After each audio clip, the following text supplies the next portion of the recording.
Ladies and gentlemen, thank you very much for your patience. We are glad to be back with you here in the top of the first inning. I know I promised that we'd get into introductions and lineups and everything about game one, but we just had maybe the most difficult of technical difficulties just a few minutes ago trying to get all of our equipment together. But we are back here, and we hope that you are still joining us now as we are here in the top of the first, greeted with Jackson Betancourt, the pitcher number 19 for the Sasquatch, on the mound, facing off against the three-spot hitter Nico Aspelqueta, who is the designated hitter tonight for the Moo. It appears that our equipment, as we were talking about how hot it was earlier, we think it might have been the sun. I think there was a little too much exposure to all of our software, but we are glad that you are still with us here in game two of this doubleheader against the Fremont Moo. As we mentioned earlier, as the Sasquatch lost game one 11-2. It was a tough one for the Sasquatch, but in baseball you just have to clear your head, and that's exactly what the Squatch are doing in game two. It's a new slate. They've cleaned the slate completely. It's a new game. Score is 0-0 in the top of the first. One out and a runner on for the Fremont Moo, as Betancourt is now throwing to Nico Aspelqueta, as I just said, the designated hitter tonight, as he manned first base in game one. As Betancourt throws that one a bit low. Now, as I said, in any sort of doubleheader, obviously, the lineup is going to change, as well as the fielding positions for each team. So real quick, since I promised it earlier, let's go ahead and get into this Fremont Moo lineup. So leading off for the Moo in game two, we have center fielder number 7, Zane Scansey. Batting second, we have number 2, the second baseman, Kanan Dodge. Batting third, Nico, who is up to bat as of right now. Number 25, the designated hitter. Batting cleanup, Hayden Lewis. Number 9, the right fielder, that's a new name. Batting fifth, Zach Samayo. Number 6, the left fielder. Batting sixth, Max Mosser. Number 28, the first baseman, as Betancourt throws that one outside for ball 4. And Nico will take his base, so runners on first and second with one out. Let's get back into this lineup. Batting seventh, Tyler Harrington. Number 31, the third baseman. Batting eighth, Matt Spear, who is catching behind the plate, number 14. And rounding out this order for the Fremont Moo today on offense, Bobby Brown, number 5, the shortstop. So as you can tell, outside of that 1-2-3 that started off this game for the Moo in game one, there is an entirely new group of guys. It seems that they have just done a complete substitution. So all the guys who were on the bench in game one, now starting for the Moo, outside of those 1-2-3 hitters, as Hayden Lewis, the right fielder batting cleanup, steps up with runners on first and second and one out. Betancourt with a little trouble early. And a swing and a miss from Lewis.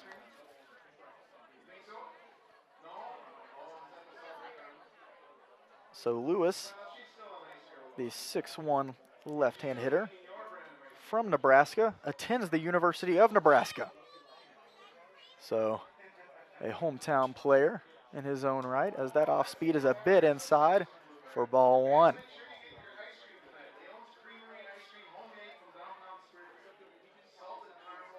So Jackson Betancourt on the mound, as we mentioned. Once we get into the Spearfish Sasquatch offensive lineup in the bottom of the first, Betancourt from San Diego, California, in his third appearance of the season so far, attends MSU Billings. As that one is hit high, mile high, and infield, and McHenry is going to take care of that one very easily. Lazy fly ball for out number 2. So runners on first and second, but neither obviously able to advance off of that pop fly from Lewis.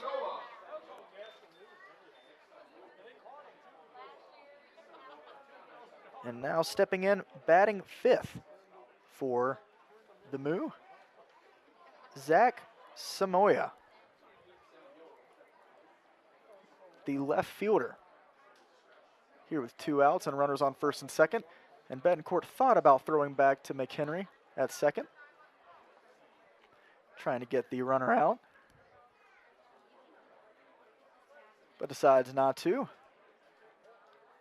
So we'll focus on Samoya here.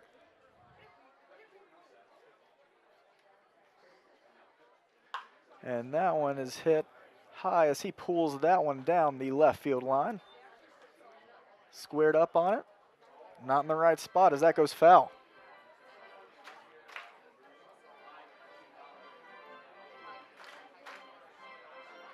So already 19 pitches for Jackson Betancourt through 2/3 of an inning.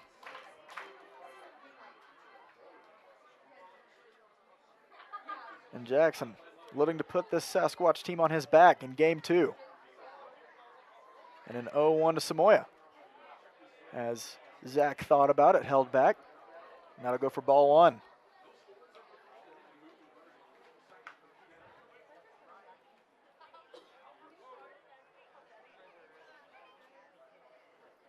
So Zach, Samoya. Another bat from Fremont Moose team. Out on the West Coast. Samoya hails from Anaheim, California. Attends Golden West College. This is his second game of the year.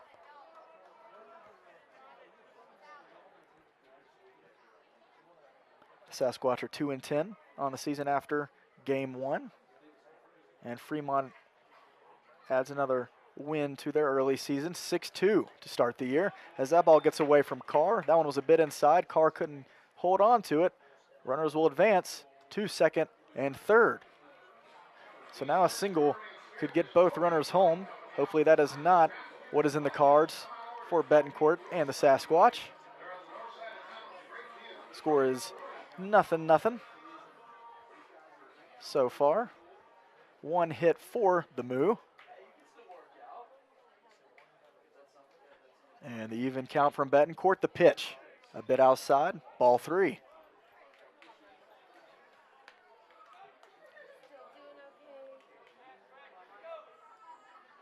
So now 64 degrees as a few clouds have covered up the blazing sun from game 1. Very thankful for that. Still a beautiful day, and it's feeling great. A great day for some baseball as that one is fouled back. Count remains full.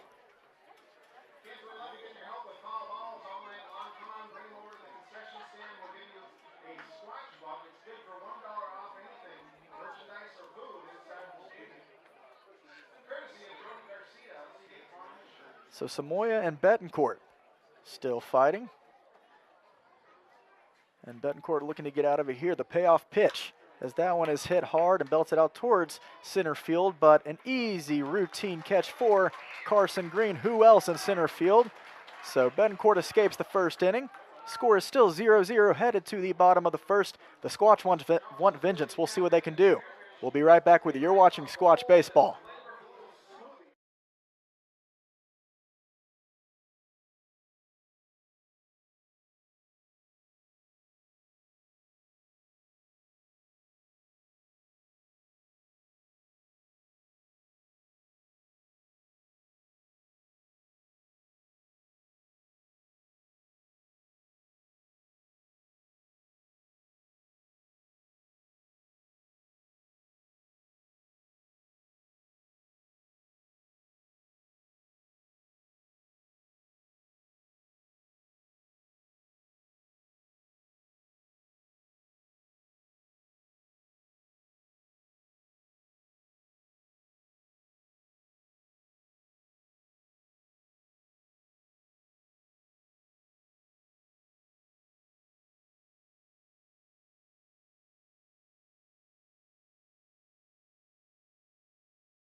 All right.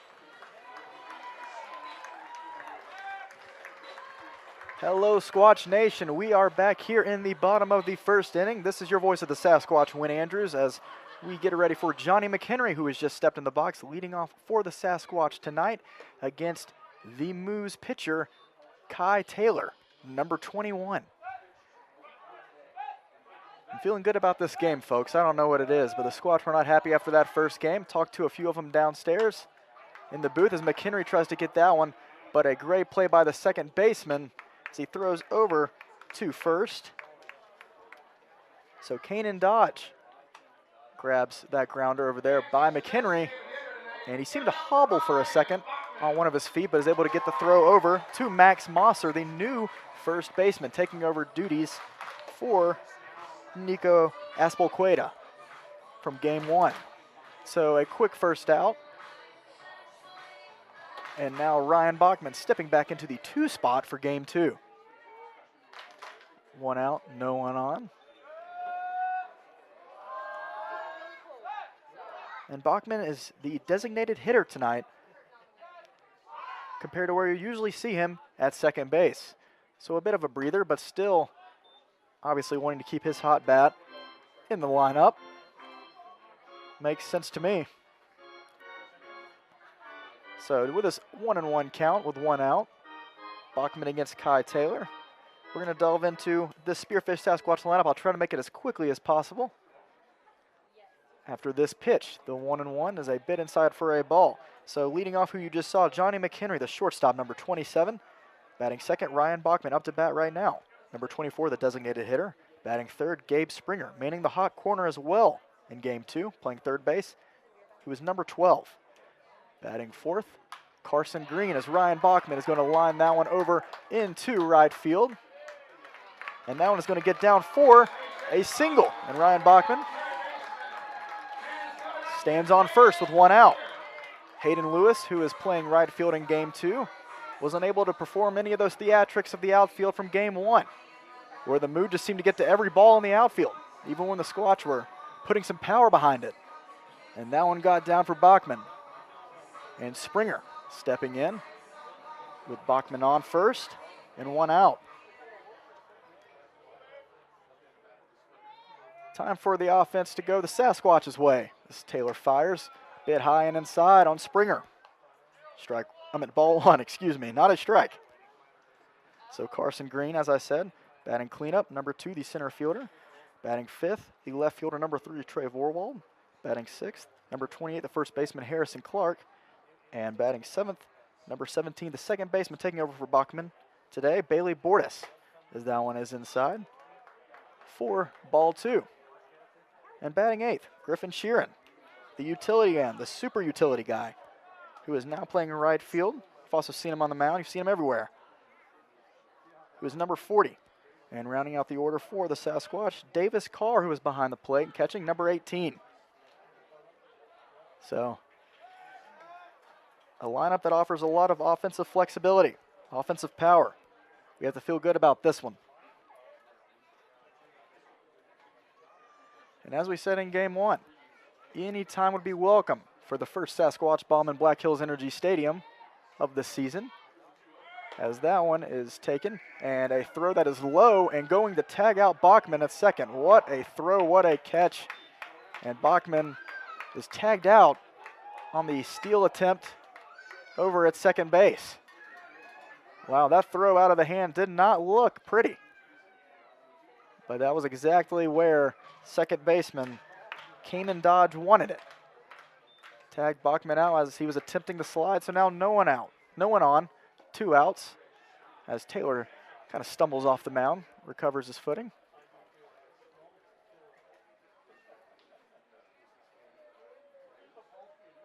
Sasquatch have been very aggressive trying to steal bases, as you would be a lot of times in summer ball. The 3-1 taken in the dirt for ball 4. So Springer will take his walk.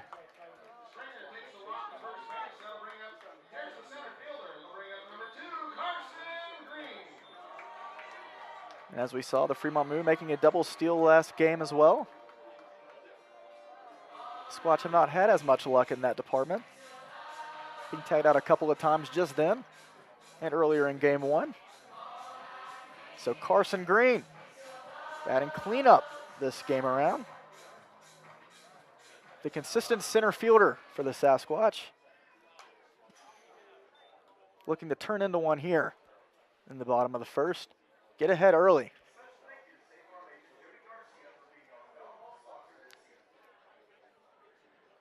And the Sasquatch are looking for a main key in this game. Is something they've been looking for all season.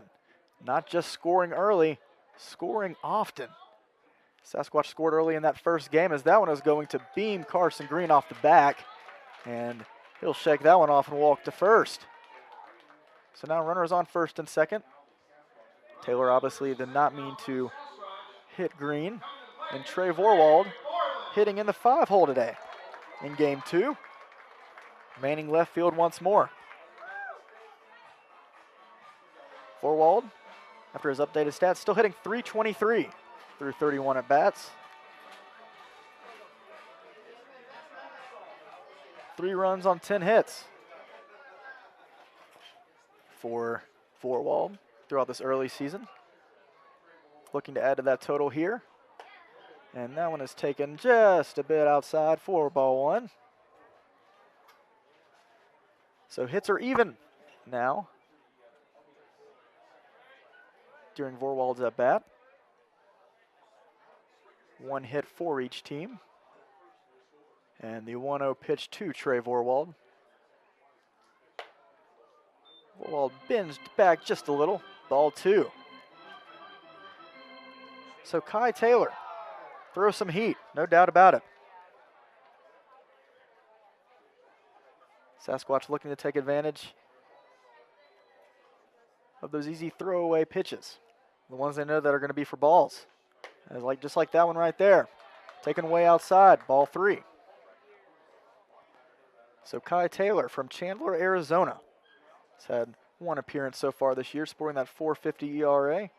Went 6 innings pitched, 9 Ks. Fan 9 in his first game. Pretty impressive. Hopefully that trend does not stay. Squatch are looking to make sure that does not happen. And that ball is taken right down the middle for strike 1.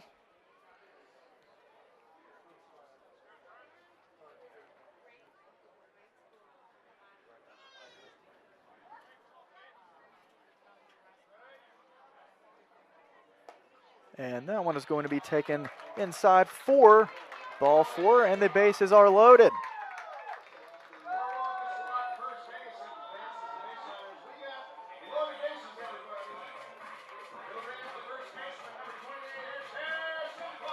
So Harrison Clark, back in a situation he has dreamed of being in for the last few games when he's had to sit out.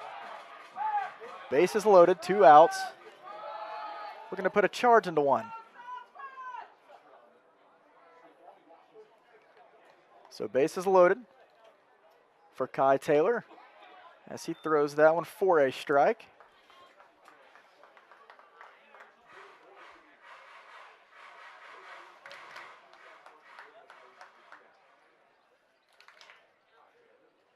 So Taylor, 19 pitches so far, and that one is lined up the middle, and that one is going to get through. Springer's coming home. They're going to get Green to come home, and just like that, the throw is not going to be in time.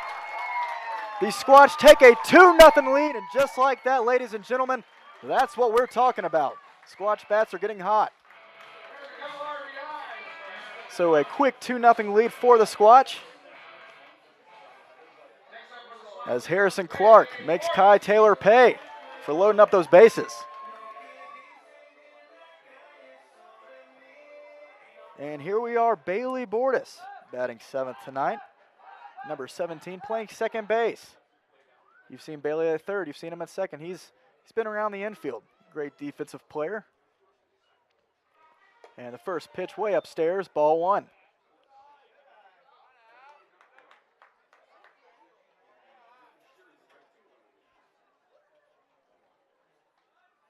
So now 2 hits, 2 runs for the Sasquatch.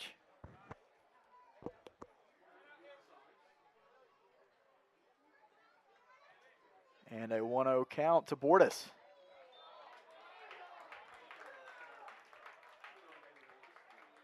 And as I said earlier, man, you cannot take away the emphasis from Harrison Clark. Just the pop that he adds to this offense. Playing first for the Sasquatch. Can never appreciate it enough. He's getting hot at the perfect time. Didn't take him long at all. As Bordas takes a nice hack at that one for strike 1.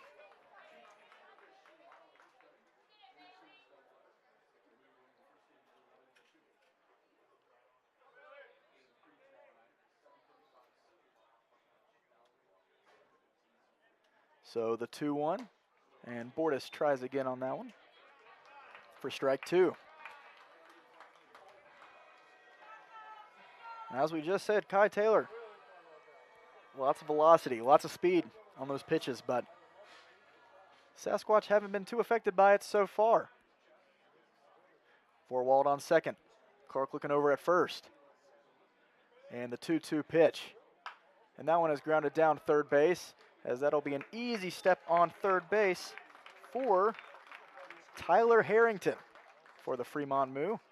So Kai Taylor gets out of the first inning, but not before surrendering 2 runs off of a single by first baseman Harrison Clark. And the Squatch have a 2-0 lead headed to the top of the second. Let's get after it. Glad you're joining in with us.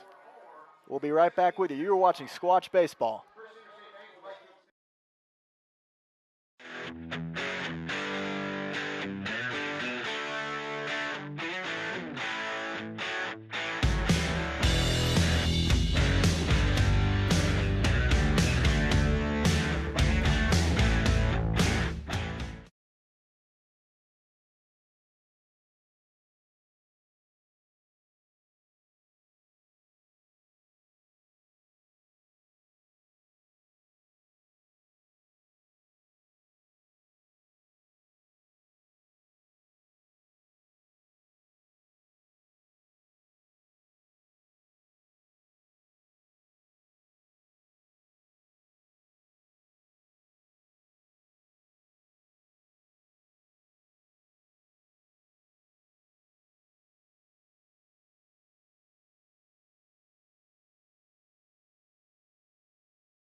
So welcome back to Black Hills Energy Stadium here in the top of the second after our very quick break to start out the top of the second. These games have been rolling right along. Game 1 and now Game 2. And remember, folks, this is 2 7-inning games, considering this is a doubleheader, obviously. So getting that early 2-0 lead for the Squatch has to feel good for Betancourt on the mound.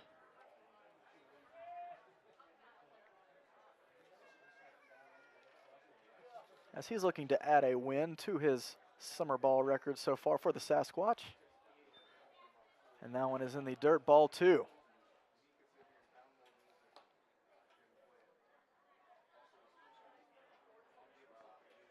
So batting 6th for the Fremont Moo, Max Mosser, the man over at first base in Game 2 of this doubleheader.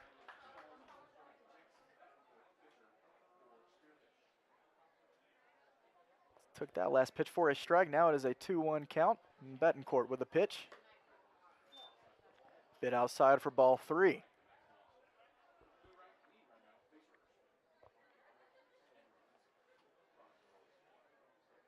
So as we just said, 4 through 9 hitters for the Moo. Completely different guys out there. As he fouls that one down the third base line. Count runs full.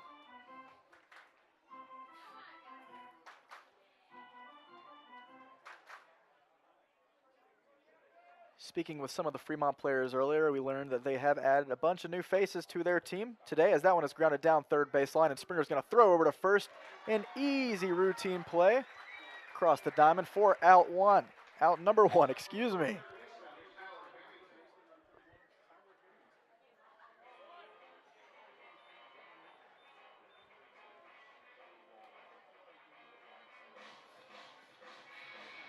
And that's what's so fun about a doubleheader.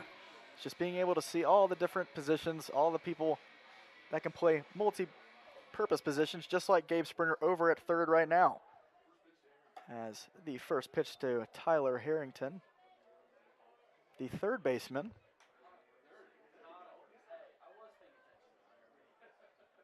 Takes that one outside for ball 1.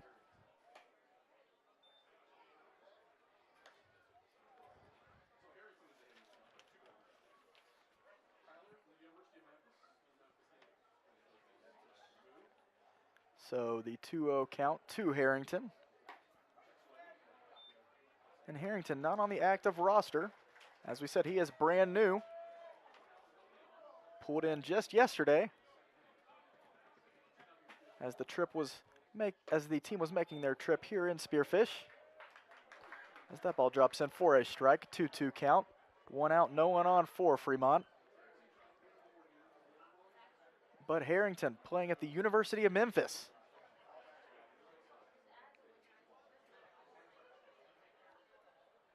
Fouls that one back. In his first game with the Fremont Moo. And just as the Moo have added their new players, the Sasquatch are looking to do the exact same. We have pitchers coming in.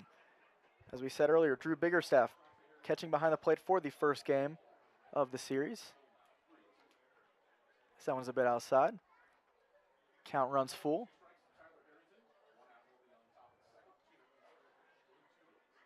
So in the weeks of late June, early July, prime time for summer ball.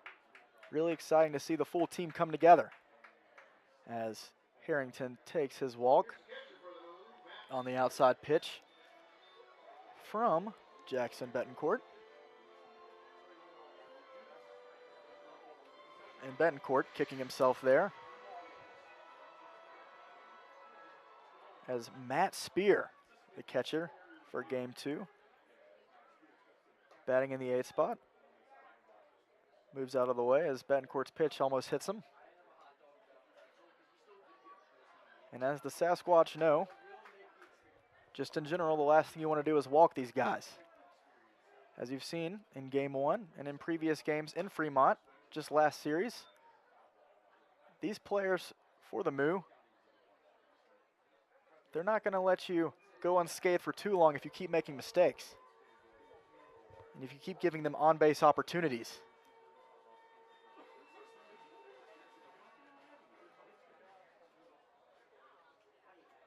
And obviously, Jackson knows that, trying to get out of it right here with a runner on first. That is Tyler Harrington. And Matt Spear at the plate takes ball 2.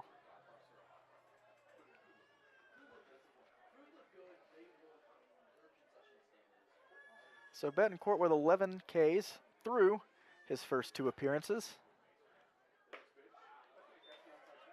As that one finds the zone for strike 2.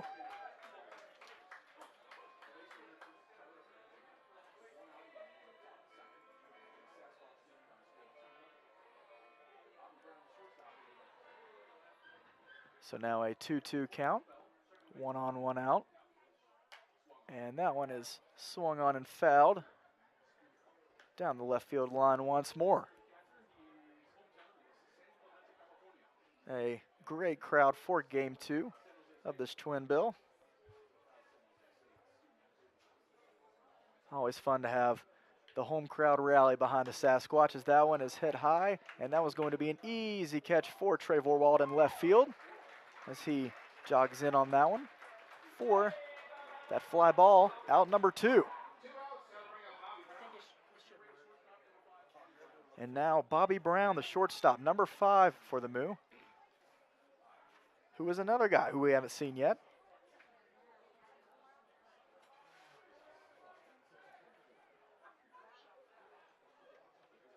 The right-handed hitter from San Ramon, California.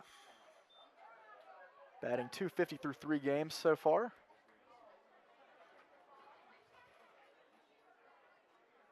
Fouls that one back for strike 1. And Jackson 42 pitches through 1 2/3.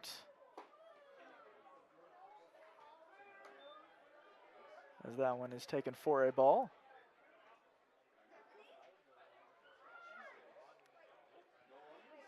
Brown 3 for 12, 1 home run, 2 runs driven in. That one is taken outside. That one just misses. Oh, Ball 2.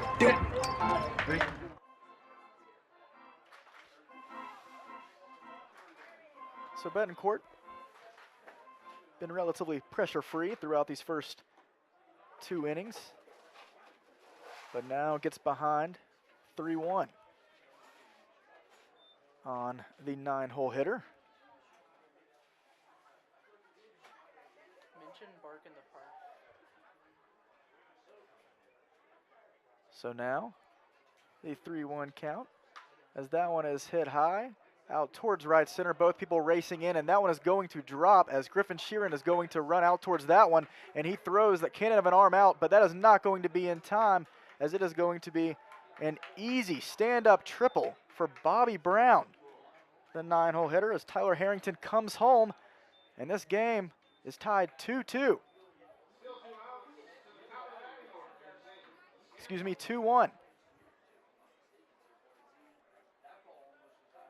That ball was crushed out to right center as Green and Sheeran were both coming in on it. But it found a gap out close to the warning track, just hit hard and deep.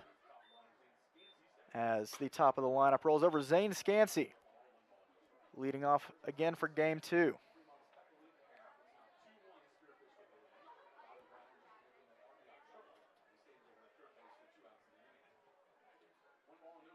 And these 2-out runs for the Sasquatch have been hurting them so far this year.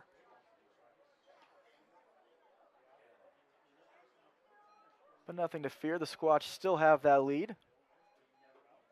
The Moo just cut it in half, 2-1 in the top of the second. And a swing and a miss. Scansey down on a knee. Swinging for the fences. Almost looked to be a breaking ball. That's okay, we'll take it, 2-1.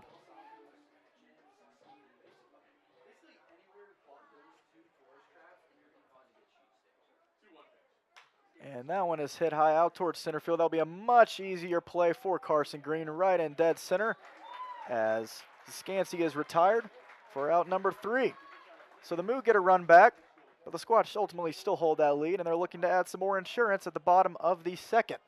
Squatch are up 2-1. We'll be right back with you.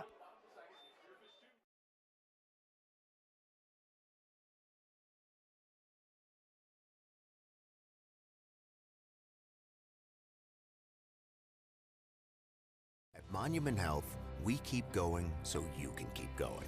With advanced orthopedic care, technology, innovations, and treatment. So keep exploring, keep making memories, keep going with Monument Health as your partner.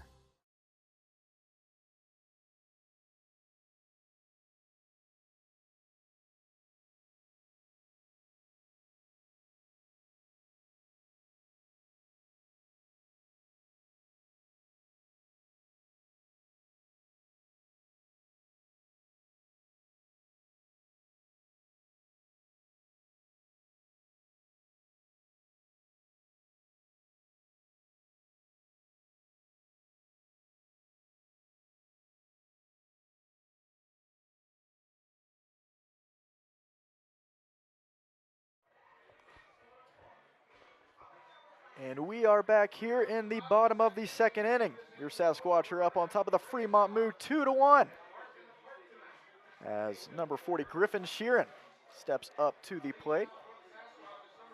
Batting 8th tonight and playing right field. Against Kai Taylor, the pitcher on the mound for the Moo in his second inning of work. That one is taken a bit upstairs and inside, ball 1. Now we love talking about the utility man that Griffin Sheeran is. We've seen him on the mound. We've seen him in right field, center field. We've seen him in a lot of places. And a great addition to this Sasquatch team as he takes that pitch in for a strike. He has a cannon of an arm in right field, and that's evident through his work on the mound as well. Takes a big hack at that one. Strike 2.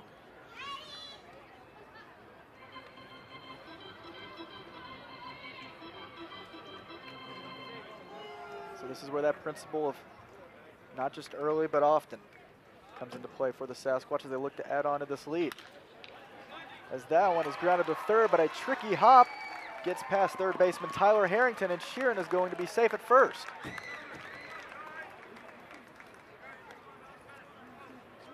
In a fun what-if scenario, you know, Griffin Sheeran flies up the first base line all the time.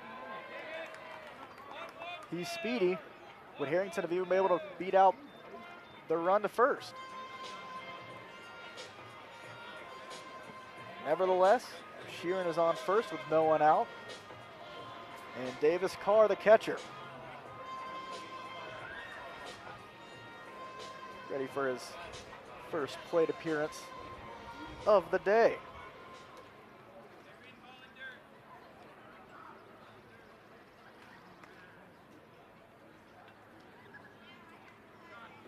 So Davis Carr, 6'2", from Humble, Texas, Walla Walla Community College.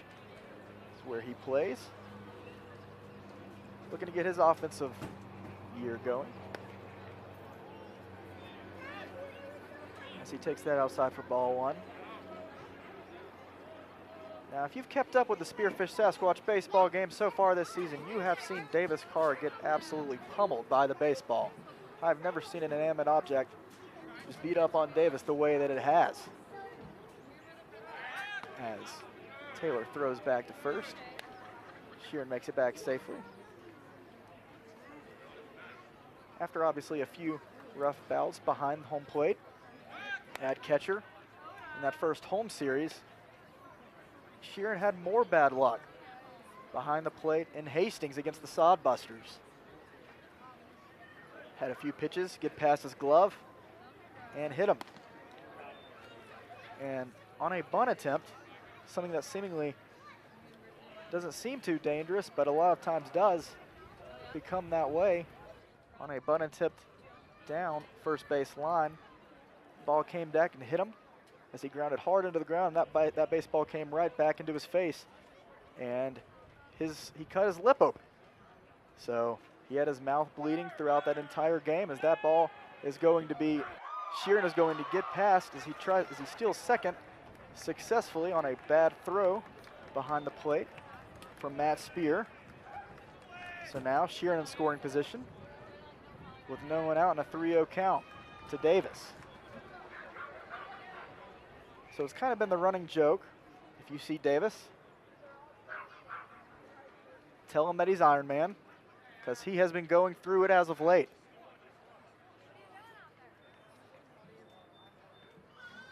The life of a catcher is never pretty.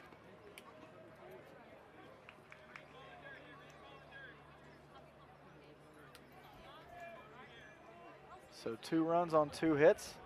Sasquatch looking to add on it here. Maybe through the means of Davis Carr. The pitch, swing and a miss.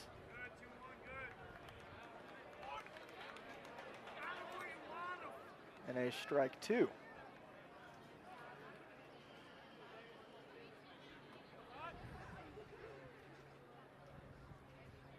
So now count runs even for Kai Taylor against Davis Carr. The pitch, hit outside, ball 3. Persistence is the name of the game for the Sasquatch. And hopefully, as these teams drive in runs, Sasquatch are able to resist, punch them right back. Let's see if they can do it here, as that one is going to be hit outside for ball 4. And here we go. This is a great opportunity for the Squatch as Johnny McHenry steps back up to home plate. So he readies himself, and there is going to be just a tiny mound visit for Kai Taylor.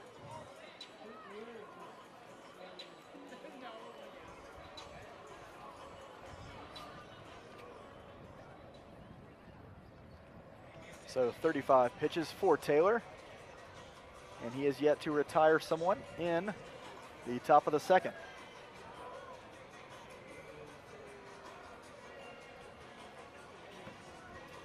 And Johnny McHenry, there is no doubt in my mind that he is ready to step back up and give it another shot. In the final out of game 1, the Squatch lost 11-2. McHenry absolutely belted one out to deep center. Had people standing up, people thought that was potentially gone. And of course, lo and behold, an incredible play from the center fielder at the time, as the Fremont Moo outfield was just displaying a diamond outfield mentality the entire game 1. So somehow, McHenry's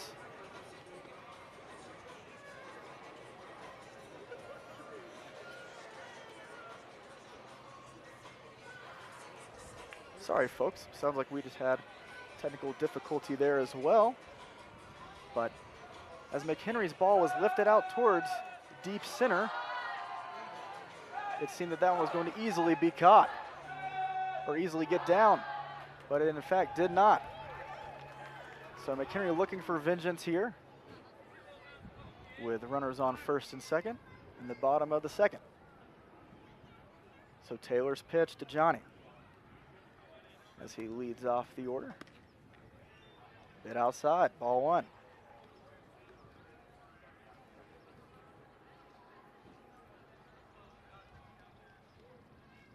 As we've seen so far all season,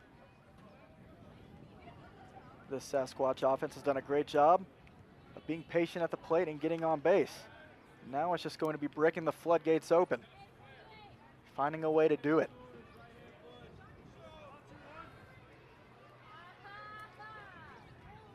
That would be nice to see that here in game two. And the 1-0 from Taylor as McHenry swings for the fences on that one. A great hack, but a swing and a miss.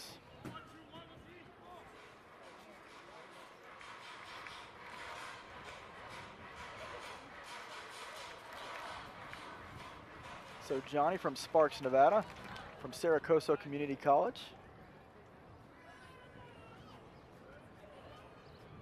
Looking to drive one in here. A 1-1 pitch, the off speed.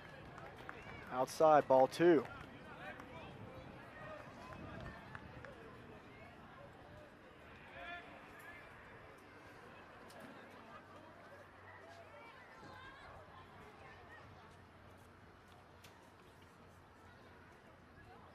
So Johnny ahead 2-1. We'll see what he can do if Taylor gives him something to hit, the pitch. And that one is going to be dropped in for a strike two. It's a beautiful night here. As we said earlier, getting cooler and cooler by the minute. Bark at the Park night, part of our promotional schedule for our home series, as we have plenty of dogs just patrolling the premises. They seem to be having a good time.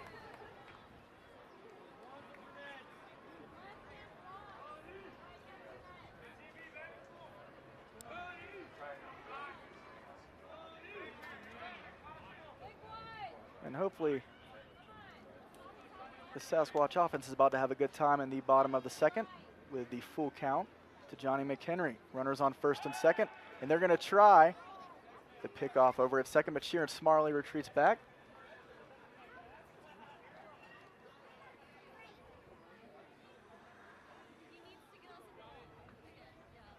And that one almost got away from Bobby Brown, but he did a great job of batting it down, keeping it within the infield. So Johnny readies. 3-2 pitch from Taylor. The payoff pitch.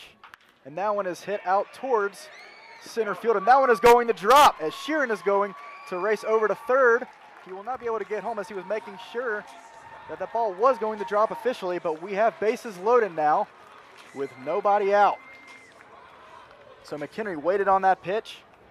And while it wasn't the blast that he was hoping for, it does just about the same because bases are loaded now with no one out. And Kai Taylor having to face the music with some traffic on the base paths.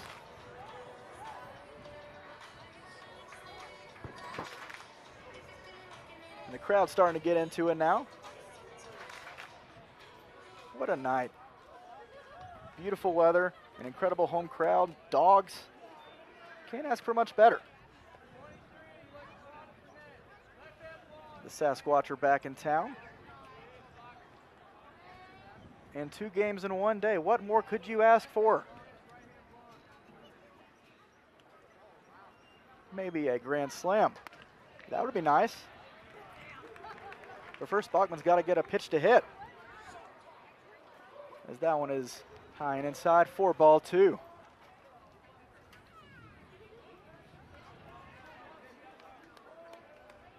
So the Squatch looking to get that insurance and erase that 1 run. Got the move scored in the top of the second, excuse me.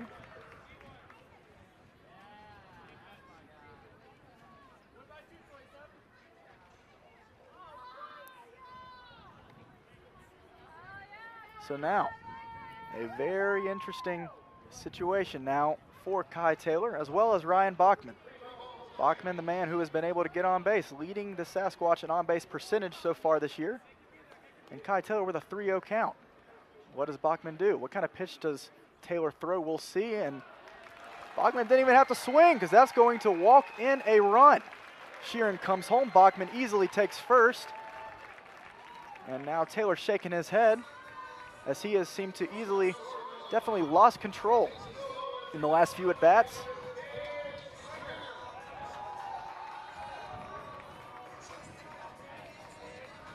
And Gabe Springer, the man easily capable of hitting one over the batter's eye. And he tries to on that one. Big swing for strike one.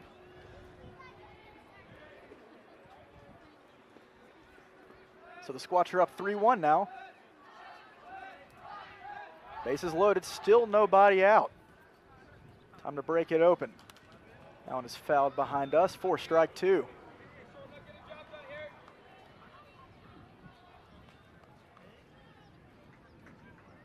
Before game 3 at home against the Big Sticks, to start off that home opener, the Sasquatch offense took a page out of Pedro Serrano's book from Major League.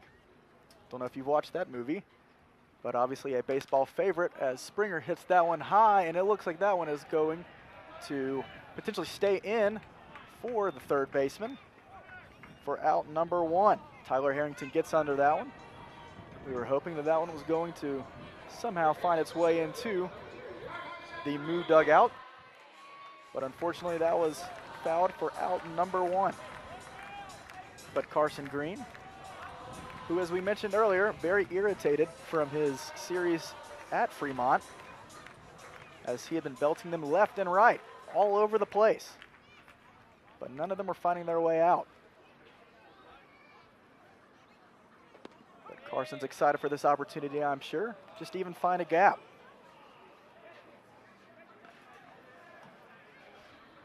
But as we were saying, saging the bats in that game obviously was the first game of the year, the first win of the year for the Sasquatch. And since then, the Sasquatch offense has been getting on the board.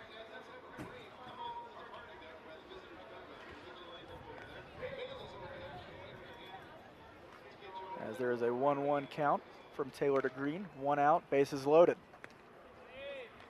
And Green pushes back just a little. So that one is way inside for ball 2.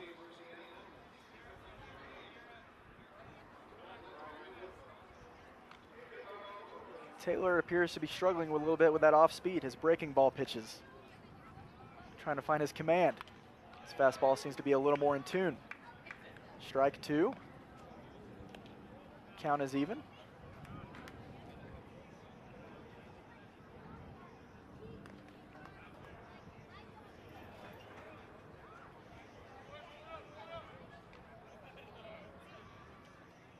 So now, the even count to Green. A bit outside.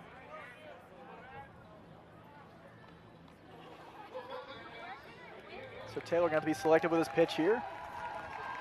Crowd's getting into it.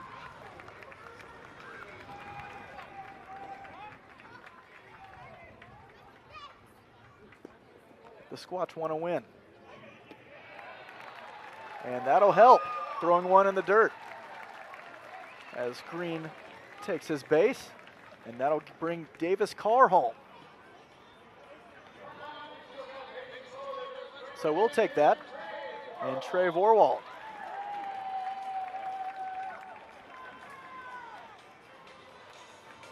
So now the Sasquatch lead 4-1.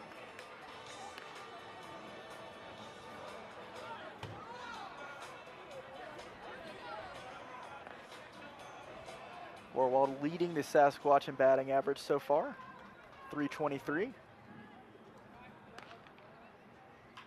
As that one is going to be lined up the middle, and that one is going to score McHenry, and that one is also going to bring home Bachman as 2 easily score, and Vorwald is going to be, it appears, safe at second on the sliding double on a shot that was lined up the middle. And that's what we're talking about. Running that score up. As McHenry and Bachman come home to score. So that'll be a 6-1 lead for your Sasquatch.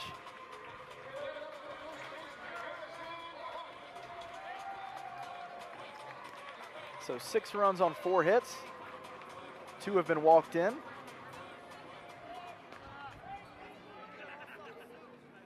And the pitch to Harrison Clark.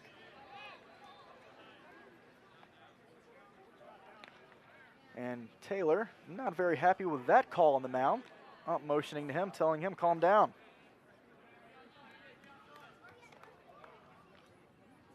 So he will restart. As that pitch was upstairs, 2-0.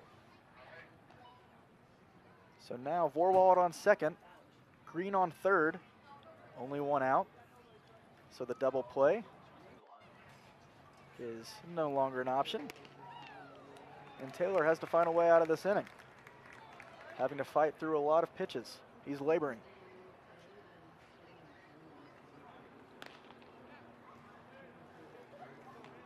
And he now faces a 3-0 count against a very dangerous hitter in Harrison Clark. And that one is going to be a very, very late strike call, but it was taken on the inside part of the zone. Strike 1. So we haven't really seen it in many games outside of that late 9th inning comeback against the Sodbusters. As a big swing and a miss from Harrison Clark.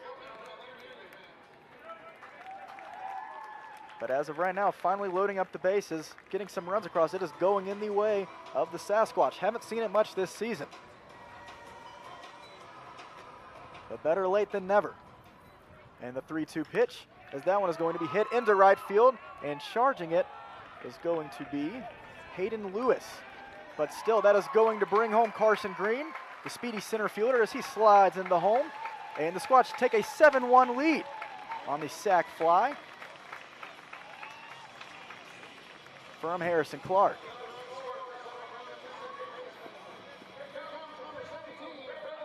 So Bailey Bordas, number 17, playing second base, steps in with Vorwald still on second. And folks, as I've been saying, we're starting to see a difference in the plate discipline, being able to see how this team is working together instead of having bases loaded and maybe popping out and a strikeout here and there. Obviously not saying that that never happens, but these guys are putting the ball in play. Very situational, a great at-bat for situational hitting by Clark, as that scores Green. And now the biggest lead of the season for the Sasquatch here in game 2 of the doubleheader against the Fremont Moo.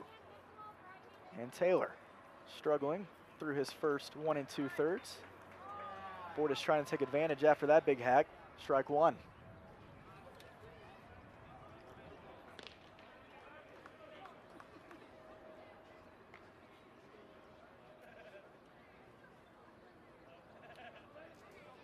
So 1-1 count, 2 outs, as that is going to be there for a strike. Look to be a breaking ball from up here.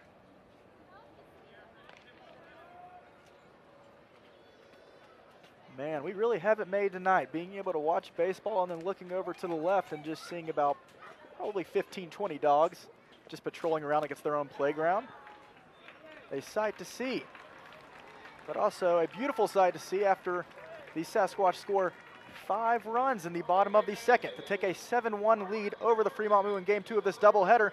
Do not go anywhere, folks. We will be right back as Jackson Betancourt takes the mound. And he's looking to protect that lead for another win this season. We'll be right back with you. You're watching Squatch Baseball.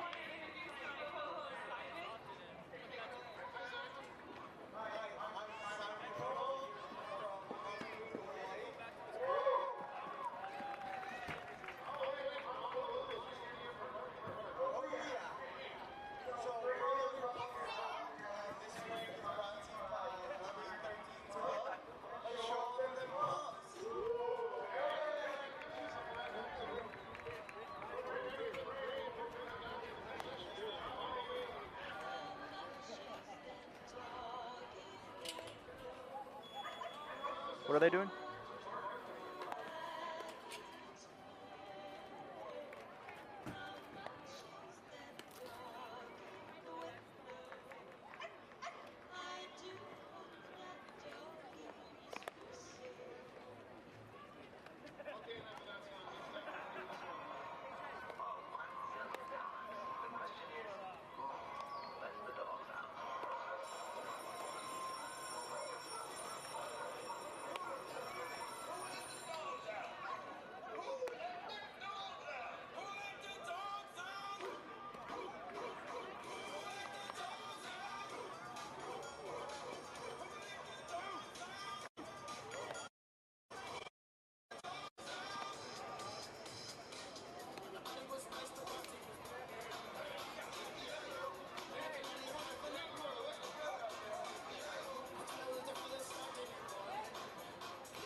And welcome back, Squatch Nation, to the top of the third inning. I am Win Andrews, the voice of the Sasquatch. So glad to have you with us this afternoon for Game 2 of the Twin Bill against the Fremont Moo. Your Squatch hold a 7-1 lead as Jackson Betancourt is back on the mound after a 5-run inning. Some beautiful offense by the Sasquatch. Have them up by 6 runs here in the third. And if you are not here tonight, folks, I hate it for you as that one is grounded over to Springer. Springer charges and throws over in time for out number 1.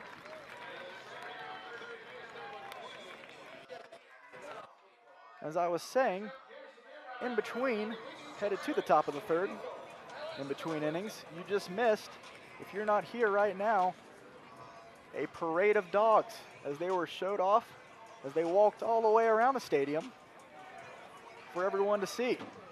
About 15, 20 dogs. It is a great night here to be on the job at Black Hills Energy, as that was a big swing and a miss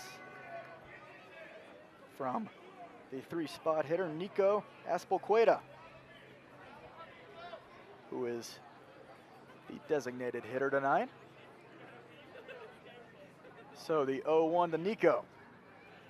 And that one falls in the dirt. So a quick ground ball out from Springer to Clark for the first out. And the 1-1, as that one is going to get between Davis for ball 2. Would be great to see Jackson eating up a lot of these innings, especially with a 6-run lead. Being able to save a few arms in the Sasquatch bullpen.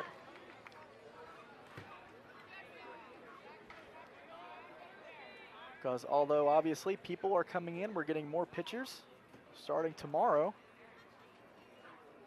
The Squatch are about to be on a roll with one more game against the Moo and 3 at home immediately after with the Nebraska Prospects. As that one is taken for a strike. So a 2-2 count, 1 out, nobody on for the Moo.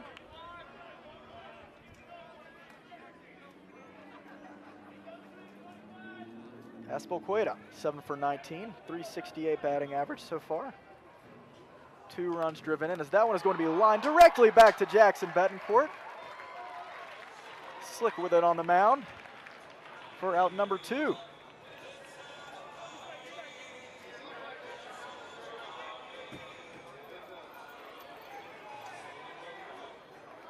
And now Hayden Lewis.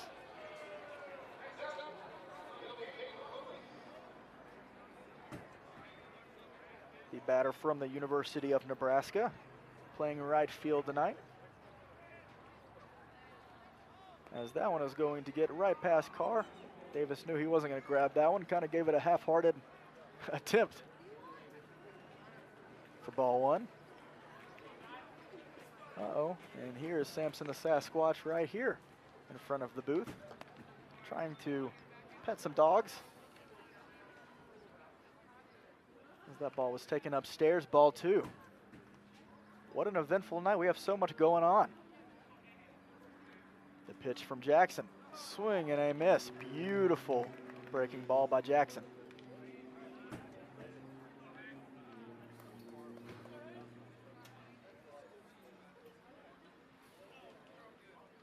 And the 2-1.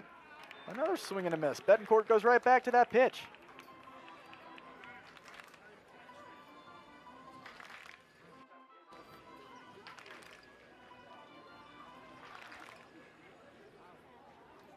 And we'll see what Jackson tries now with a 2-2.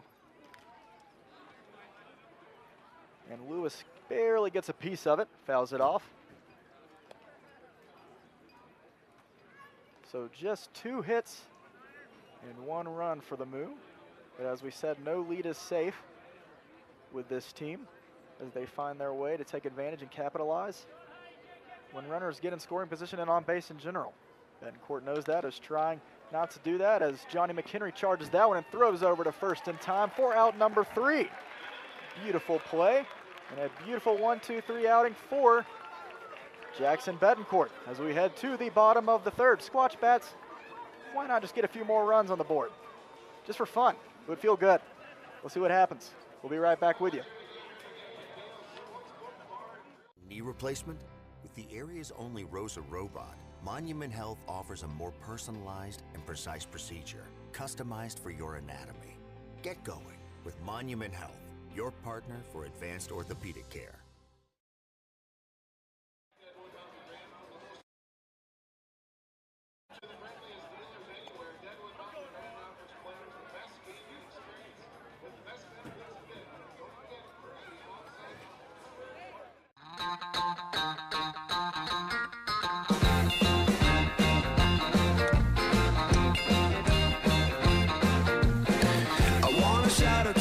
So they know my sweet baby loves me so.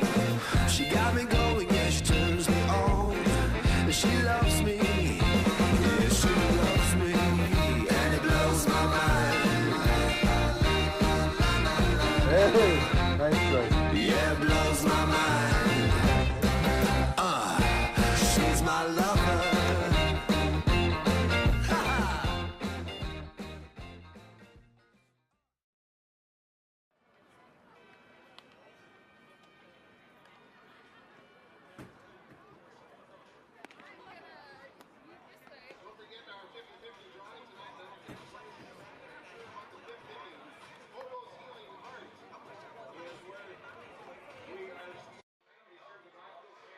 We are back here in the bottom of the third inning.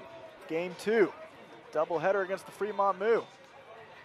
After the shaky game 1, this one's looking a lot more promising for the Sasquatch as Griffin Sheeran steps in, batting 8th tonight for the Squatch. Reached first in the bottom of the second as he tries bunt, and he's going to tip speed as Axelberg throws back in time for out number 1. Good attempt there from Griffin. But Sheeran leading the charge to start off that momentous 5-run second inning for the Sasquatch, which eventually scared off Kai Taylor, the starting pitcher tonight for the Moo, and eventually leading to a relief pitcher in the form of Jason Axelberg, which if you have heard his name today, you are not wrong. Jason has had plenty of time playing today. He's been in left field for all of game 1, including making an unreal diving catch to keep some runs off of the board for the Sasquatch. And now he's on the mound. Another utility man, obviously for the Fremont Moo. And he's ahead, 1-2 on Davis Carr. Takes that one just a bit outside. Count runs 2-2.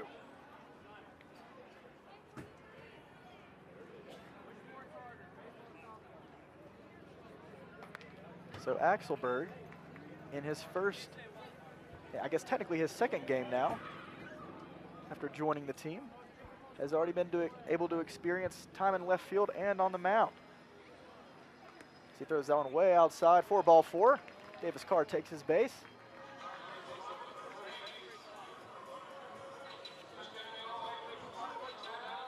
as the starting pitcher, Kai Taylor, went 2 innings of 7-run ball.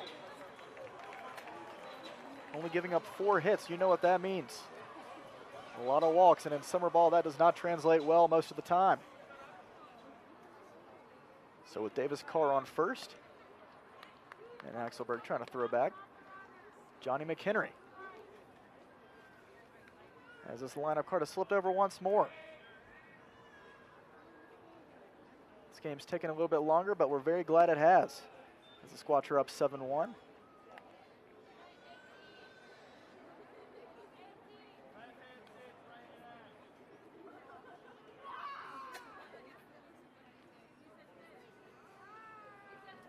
The 1-0 to McHenry as the ump signals for a strike on the outside edge of the plate. Strike 1.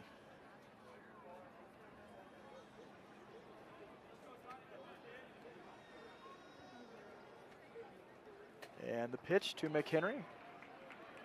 Has a big swing and a miss there. Makes the count 1-2. And the Bachman Ryan Bachman over there in the on-deck circle, just casually hanging out, talking to the crowd, as he tends to do. As that one is in the dirt, Carr will not do anything about it. Will retreat back to first. As Matt Spear is able to get a hold of that one rather quickly. So 2-2, 1 out, 1 on for the Squatch. And that one is lined right up the middle again, but it looks like they're going to try for a double play, but that is not going to work out as that one is thrown away, and Johnny McHenry slides into second. So 2 outs, but McHenry still reaches with a double. So Carr out.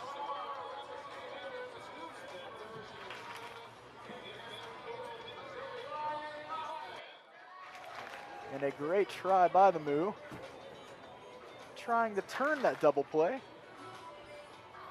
Getting 1 at second, but then the errant throw over to first, which got away from him, allowing Johnny to advance.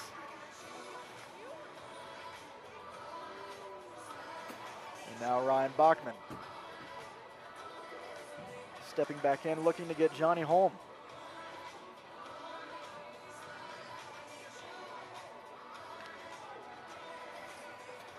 If you were listening and tuning in to Game 1, after listening to our good friend over at the Fremont Moo, the play-by-play broadcaster, Patrick McCabe, had a lot to say about the Fremont Moo. Maybe we should get him back on for this game, if all continues to go well.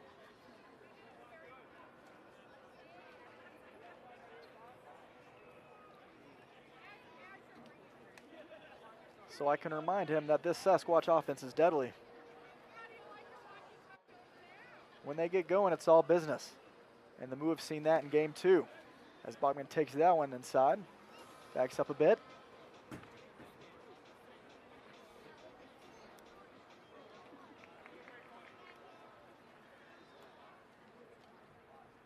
So now the 2-0 to Ryan Bachman from Rapid City, South Dakota. And that one is going to be a called strike. The crowd doesn't know what to think about that one.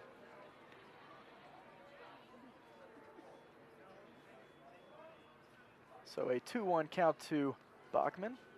McHenry on second, 2 outs, in a 7-1 ball game.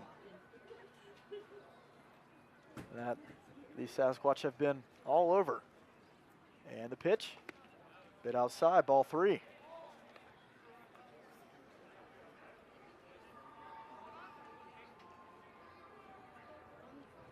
Ryan's been a great source of leadership for this team, usually either batting in the 2, 3, or 4 spot, sometimes occasionally in the heart of the lineup.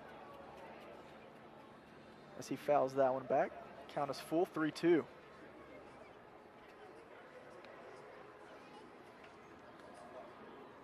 But as we said earlier, the on-base percentage leader for the Sasquatch.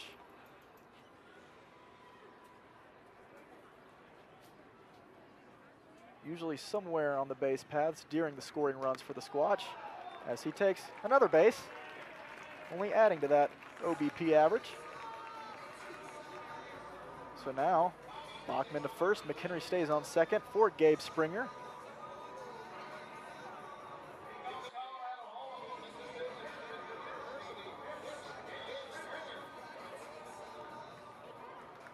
So from what it appears right now, the Sage Bats effect from game 3 of that series against the Big Sticks has fared well for the Sasquatch. And although with the 1-4 record that the Sasquatch came back with, there's a lot more to be said for this team and a lot more to be excited for, as they will be finding their rhythm as they are right now. Springer takes that one in for a strike. Well, let's see what Gabe can do.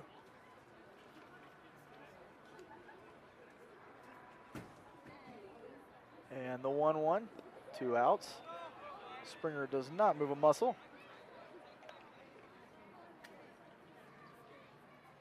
Sun's starting to set close to the stadium.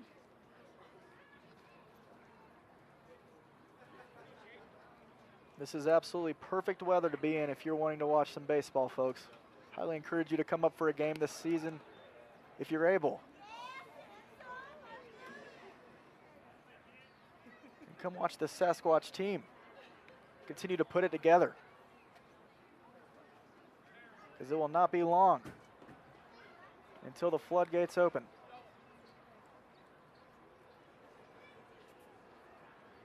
So now the 3-1 count to Gabe, and a huge swing and a miss, as, I'm sorry, that was a full count, not a 3-1, as Springer is down on strikes to finish the inning for the Sasquatch.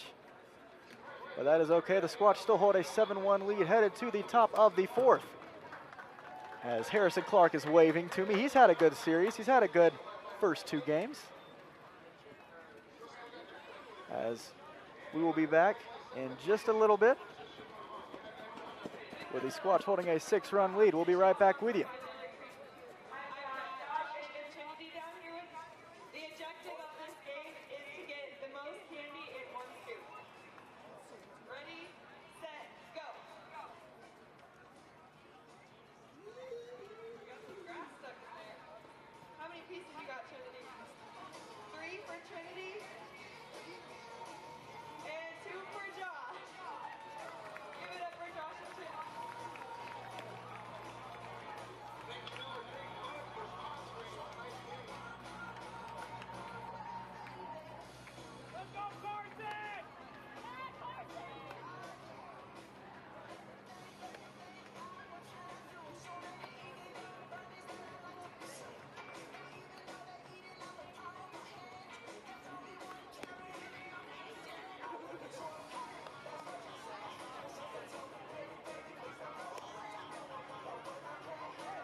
We are back here in the top of the 4th inning after we just took a look down on the field with Bailey Hubbard, our on-field host, watching some of the games that we play in between each inning.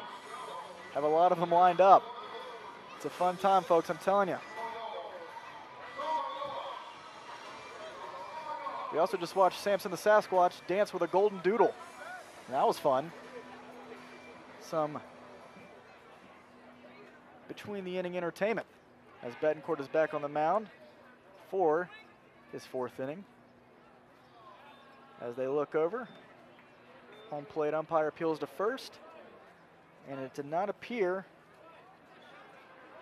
that Max Mosser went around. So, as that one is going to be hit, and it looks like Mosser breaks his bat. He's gonna have to go get a new one. as he fouls that one just a few feet down first baseline. Betancourt 63 pitches through the first 3. As we said earlier, would be nice to see him protect a few more innings to protect a few of these arms in our bullpen. And he's doing a great job so far with the 1-1 against Mosser. And that one is in the dirt. Ball 2.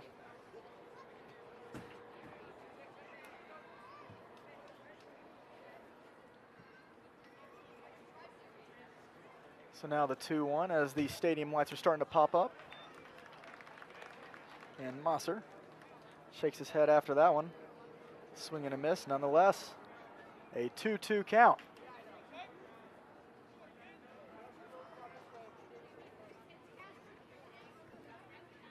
As we said earlier, Sasquatch are very happy to be home after that 6-game road trip, technically 5 as we said. The Fremont Moo game, that was supposed to be game 3 of that series in Omaha, will be rescheduled to a later date, most likely here in Spearfish. But a lot of fun was had on that road trip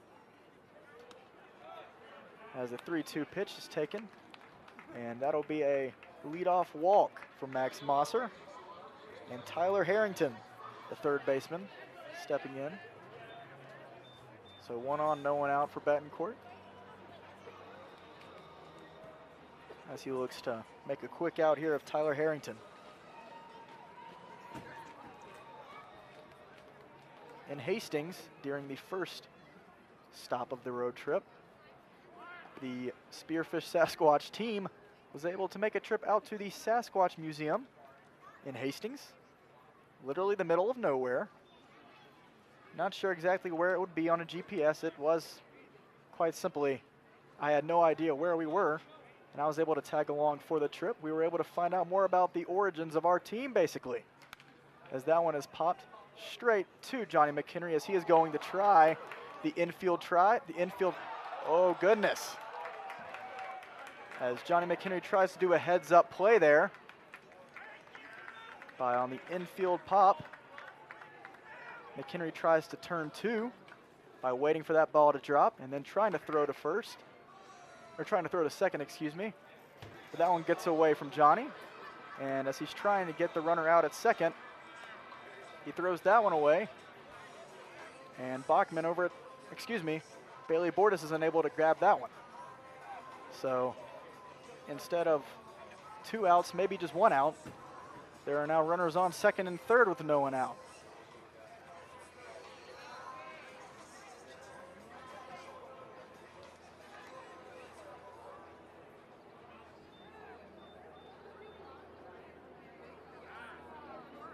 So a very smart play by Johnny. If it worked out in his favor, unfortunately, did not that time around. And Betancourt trying to get out of this unscathed, as that first pitch is upstairs for ball 1.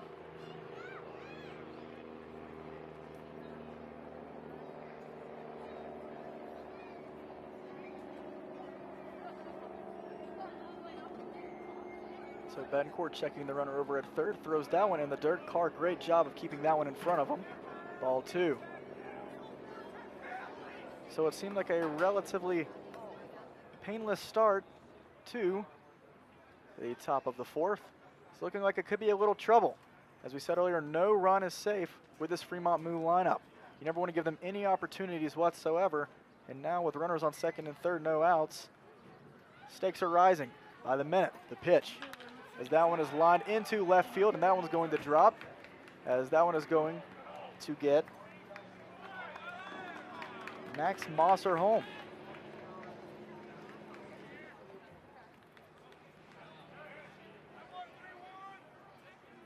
So now, Sasquatch have a 7-2 lead behind 3 hits from the Moo, and an error now for both teams.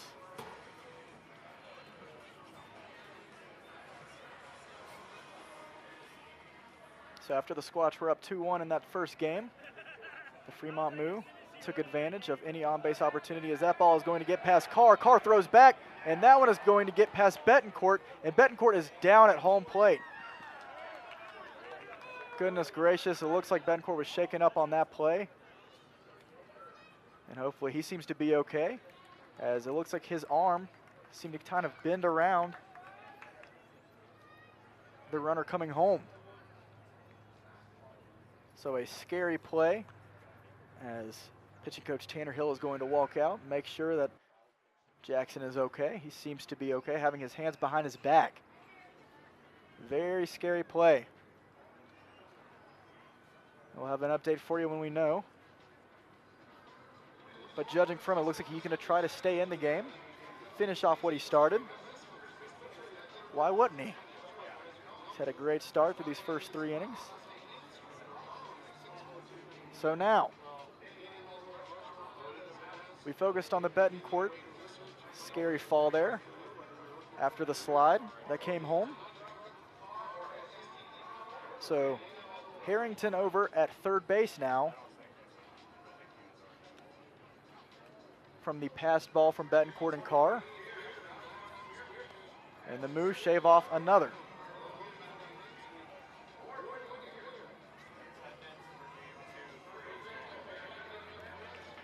And that is not a good sign. Betancourt walks off in frustration, try to throw a few practice pitches. He realizes he's not going to be able to. Oh man, that is not what you want to see in a game like this, as the Sasquatch now rush to the bullpen, trying to figure out what their next move is going to be. And after a great start through 3 innings for Jackson, that will be the end of his night behind some bad luck and a few runs that cross. As we said, we'll provide you with an update when that comes. But for now, the Sasquatch are up 7-3.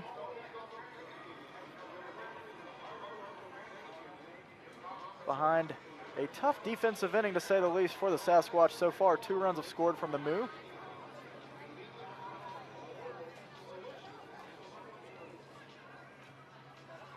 So 310 in attendance tonight at Black Hills Energy Stadium.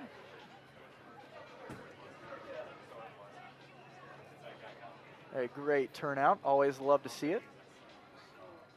On a Wednesday night, very encouraging.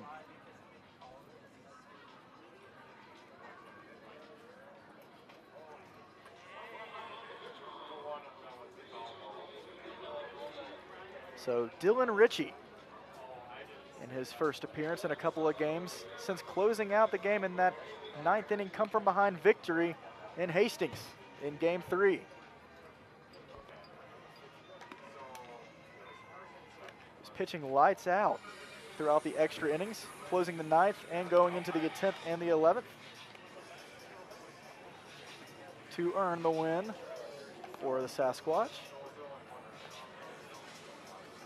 And obviously not an ideal situation for the Sasquatch, who are in desperate need of a win tonight, having to go to their basically called closer. Ritchie is the man who has been coming in these 8th and 9th inning situations, and he is being used now in the top of the 4th. Not an ideal spot at all.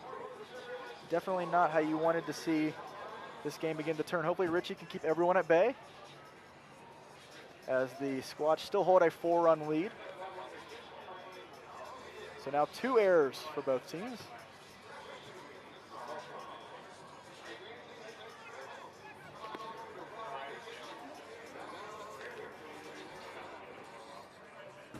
So Ritchie from South Dakota State University, through his first 2 games, a 3.6 ERA, 5 innings pitched, a 2-0 record, and 4 Ks. Ritchie throws fast, but he also depends on a lot of ground ball outs, a lot of soft contact, making sure that he has his defensive infield behind him.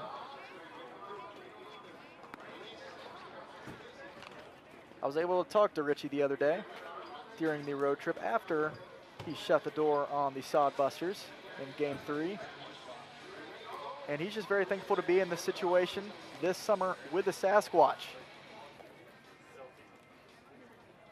After pitching just a year ago for his college, he unfortunately had to go through Tommy John surgery, which if anyone who knows baseball obviously understands that is no good news.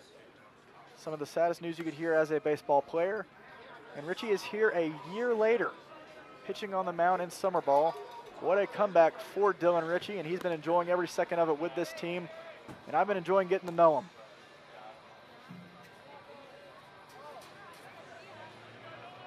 So now Harrington on third base. And it looks like Matt Spear, who is batting 8th. Stepping in to the box. Will be the first person that Dylan Ritchie sees tonight.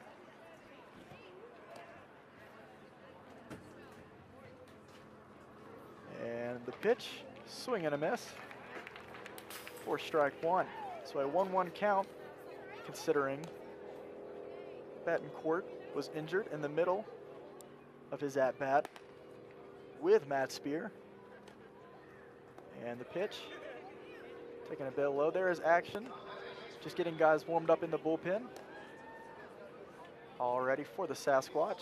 And as we mentioned earlier, pitching in the 4th isn't necessarily the end of the world for bringing in a relief guy, as that is a swing and a miss. Half-hearted swing there from Spear, considering this is a 7-inning game. This is game 2 of the doubleheader. It'll be interesting to see, though, what pitching coach slash interim head coach for now, Tanner Hill, decides to do with that bullpen. How long is he going to keep Ritchie in? What arm does he want to use after the long road trip? So now a full count, the payoff pitch. And that one is going to be grounded softly as Ritchie is going to charge. And Ritchie makes a scary fall over as he seems to misstep and kind of turn on his ankle, trying to feel it out now. Goodness gracious. This infield play is starting to make me nervous.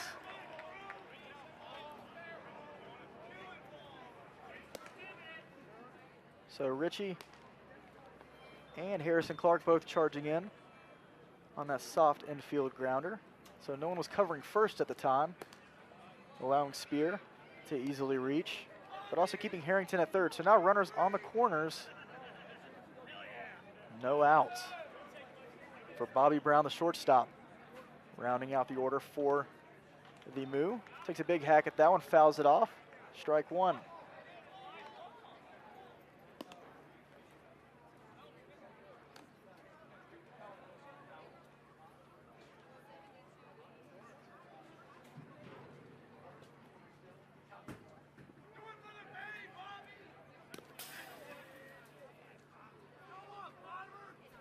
So the stadium's gotten a little quieter, a little nerves set in as Ritchie fires that one in there for a strike.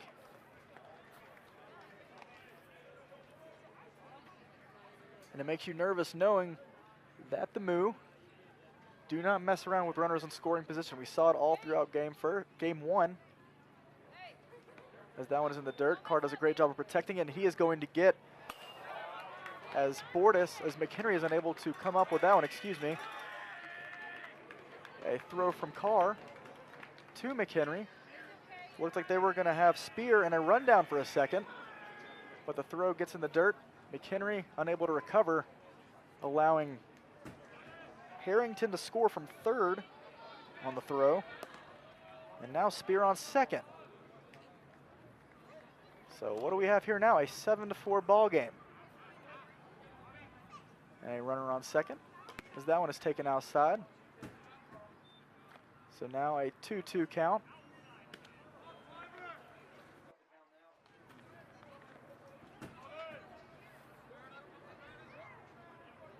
So the Moo continuing with no outs to cut back into this lead, run by run. Capitalizing on the mistakes of the Sasquatch and staying consistent at the plate. As Bobby Brown takes that one for a ball.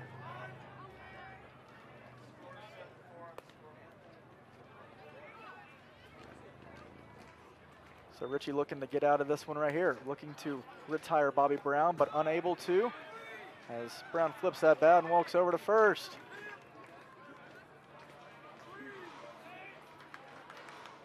So after a 7-1 lead headed into the fourth, 3 unanswered by the Moo. The Sasquatch now with runners on first and second, still no one out, only holding a 3-run lead.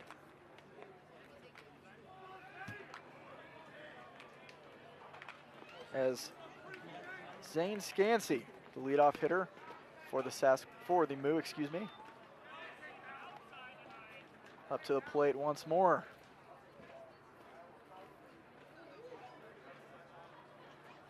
You can just never count this Fremont Moo team out. And the 1-0 pitch from Richie, as that one is going to be taken for a strike. Dylan's just got to get in front of these hitters.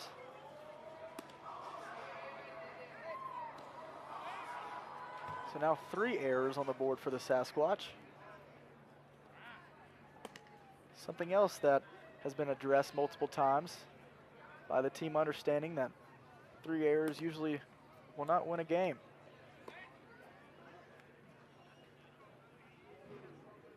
And the pitch from Richie, taken for a ball.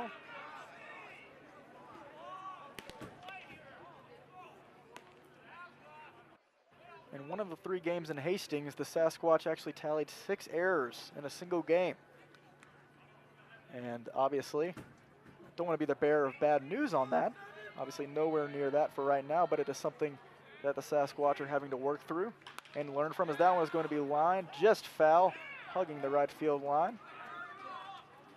But luckily runs foul. Sheeran goes to pick that one up. So now count is even, 2-2. Still no one out, runners on first and second.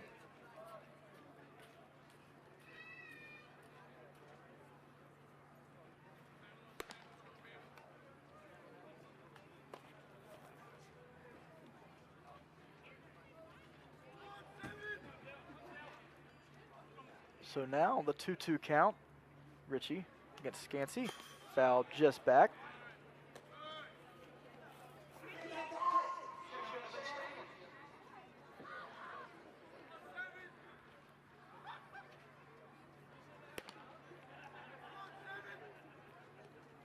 So 7 runs on 4 hits and a couple of walks here and there for the Sasquatch. And 4 runs for the Moo, as that one is grounded over to McHenry right in the base path, as he's going to try to turn that 6-4-3 double play, and he does. So that helps. Runner on third, but we will gladly exchange that for 2 outs.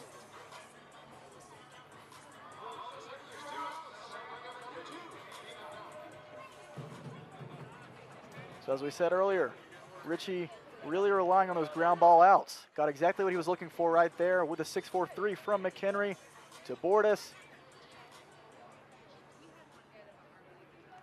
and to Clark.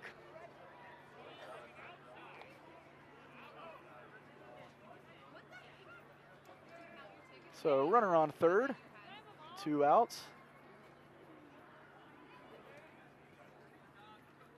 As Richie faces off with Kanan Dodge, the second baseman. The 1-0, as that one is hit, and that one is going to get Matt Spear, as it appears that off of the bobbled play in right field, Kanan Dodge is going to go in with a sliding double.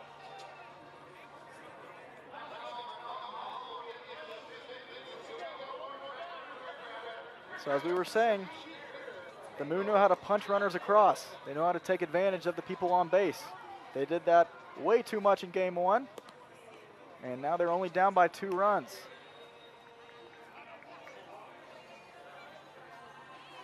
As the Squatch now only hold a 2-run lead, 7-5 in the top of the 4th. A 4-run inning behind Some tough defensive errors by the Sasquatch and a few hits. As that one is going to be hit over to Bordas. Bordas gloves it cleanly and throws over to first for the final out of the inning. So 4-run score for the Moo, but luckily not enough because the Sasquatch are up 7-5 headed to the bottom of the fourth. Let's get some runs, boys. We'll be right back with you. You're watching Squatch Baseball.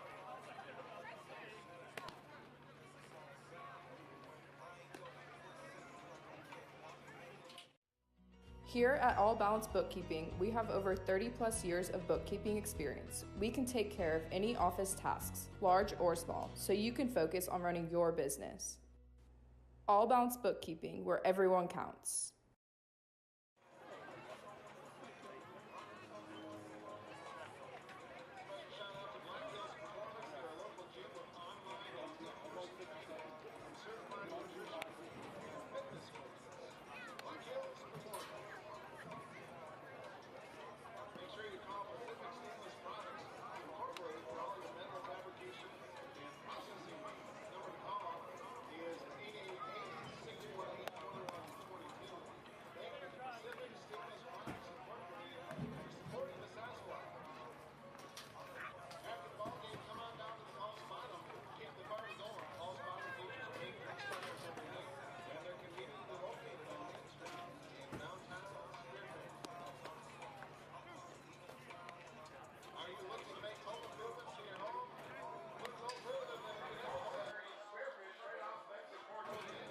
Welcome back, Squatch Nation, to the bottom of the fourth inning as your Sasquatch are looking to add a few more insurance runs to this 7-5 lead. After a tough fourth inning for the Sasquatch defense, behind 4 errors in the fourth inning alone. Hopefully those errors are behind the Squatch now as they look to add some more runs and look to close out these next few innings. As Carson Green steps in. And Jason Axelberg in his second inning of relief after playing left field in game 1. The first pitch to Carson. Taken for a strike.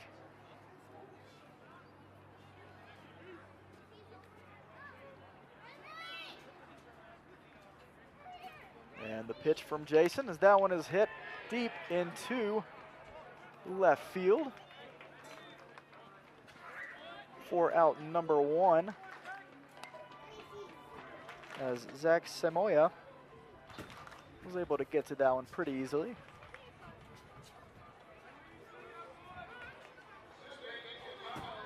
And now Trey Vorwald stepping in.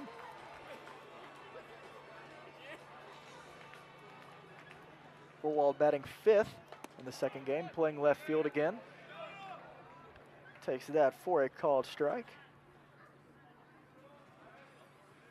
And the 0-1 is going to hit Trey.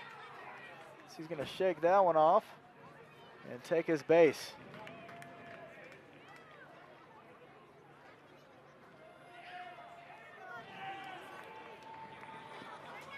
So a majority of the Sasquatch offensive runs have come specifically in the first 2 innings, it seems, in most games this season. This will be a perfect time to post a few more to the scoreboard, a few more runs.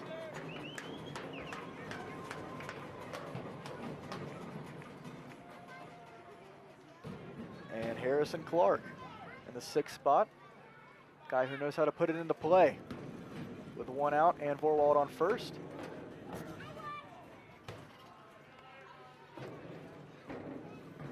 He's still waiting for his first moonshot in this stadium, as is the rest of the Sasquatch offense.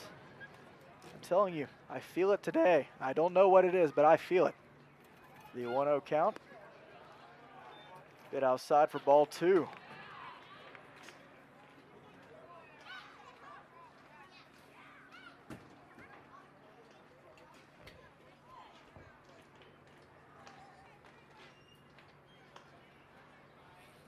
So now Clark steps back in for the 2-0 pitch from Axelberg.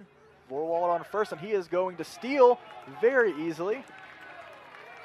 Matt Spear had his eyes focused on Vorwald's stealing, didn't pay attention to the ball, got right past him. So there was no need for a contested throw.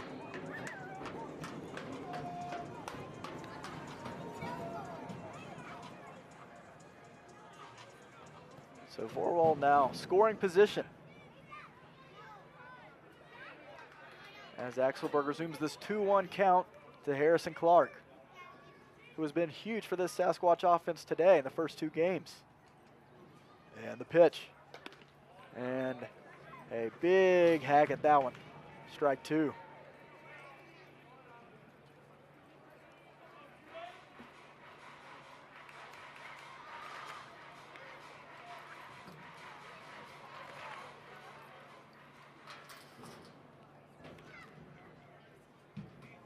So the 2-2 from Jason. That one is lifted. Down the right field line, way foul.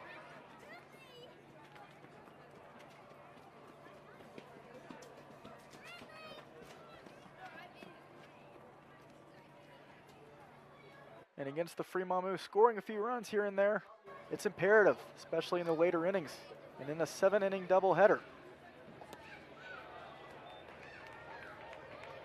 And we saw that 5-run onslaught in the 2nd inning for the Squatch. Who's to say we can't have one of those again? As the count runs full for Clark.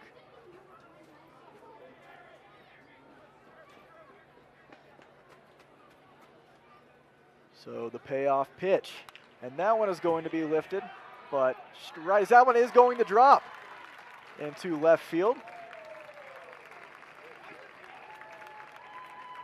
So runners on the corners now with 1 out after that single from Harrison Clark, who has another hit today. Looked like Zach Samoya was going to be able to get to that one until the very last second.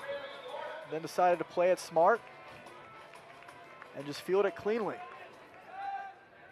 So now, another prime opportunity as Bailey Bordas, second baseman up. It's a good hack at that one, strike 1.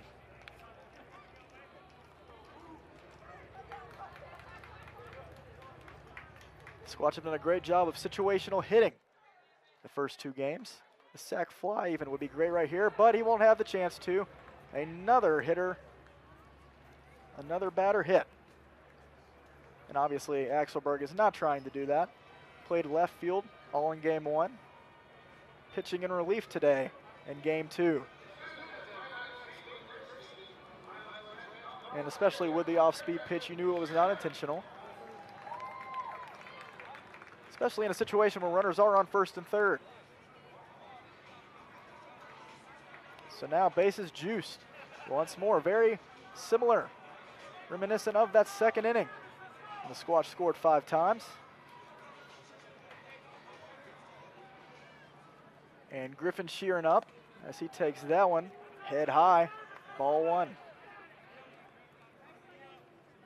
Looking like Axelberg is getting a little tired out there. His control becoming a little more scattered. The 1-0. That one is going to be upstairs, ball 2. So the stadium lights in full effect now, as this has been a great offensive display from both teams, fighting back into counts, driving runs across. Hopefully the good guys win the night. 2-0. Sheeran backs up, ball 3.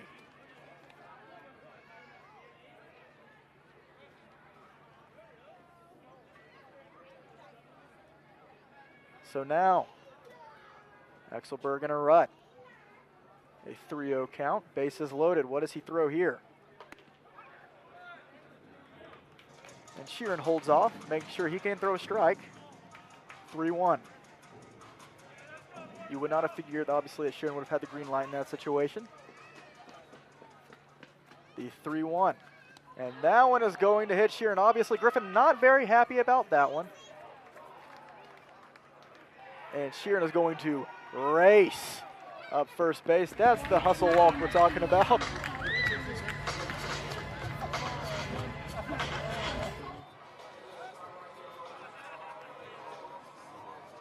So that'll score Trey Vorwald as he comes home from third on the hit by pitch.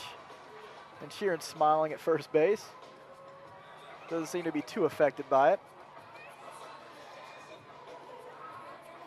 So obviously not a hit for the Sasquatch. Pulling this pitch count up for Axelberg, making him throw strikes. Playing smart baseball.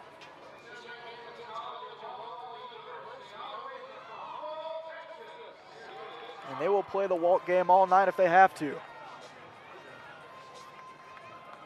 So now Davis Carr, batting ninth. Would be great for him to get on.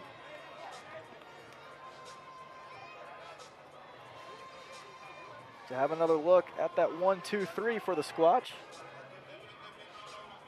So bases loaded, still one out. Squatch are up 8-5 now. Able to run another able to add another run. 5 hits for each team. And the pitch in the dirt for ball one.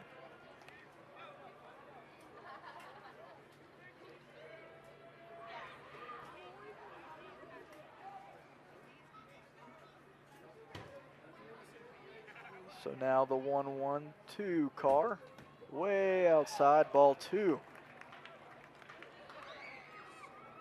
As we mentioned earlier, with head coach Shane Gardner out of town for a couple of games, pitching coach Tanner Hill is excited to fill in the role of head coach for tonight, a couple of games.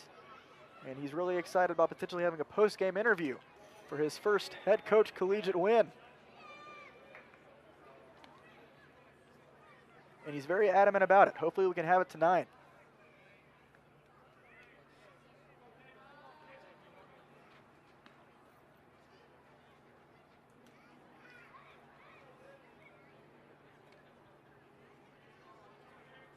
So now the 2-2 count to Davis Carr. The pitch outside once more, ball three. That's been in the name of the game so far for how these Squatch have scored runs. Obviously, they've been putting in play. They've been getting some hits here and there. They've just been playing smart baseball, being very patient at the plate, making the pitches come to them, not forcing anything, just like that. As that one is way inside, ball four. Carr will trot to first, and that's going to bring home Clark. This is exactly how the bottom of the second went. Add on the second run in this fourth inning for the Squatch. 9-5.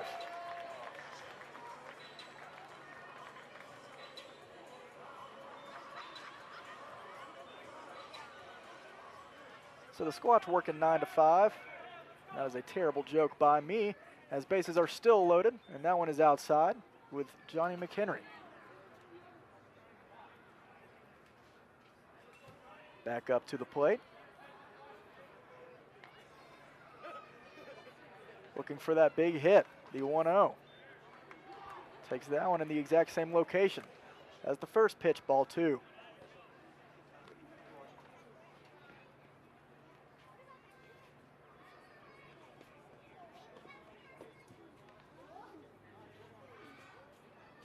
So the 2-0 from Axelberg.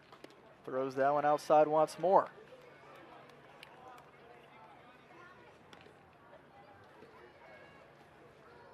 Spears done a decent job of framing behind the plate tonight, but it's been a little more difficult. These balls are a bit more outside than usual. But he'll get that one for strike one. The base is loaded. It is now a 3-1 count. Axelberg has to throw a strike. He has been unable to the last two batters that he has walked home. And the 3-1 fouled back. McHenry smiles. He wanted that one.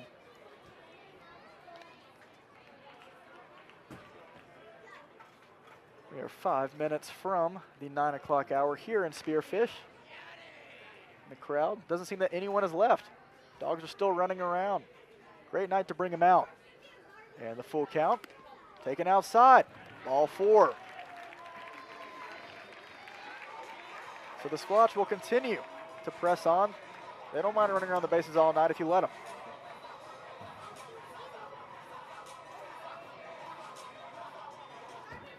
And there is someone warming up in the Moo bullpen. Down the left field line. But they are going to leave Axelberg in. with bases still loaded. Or never mind, it appears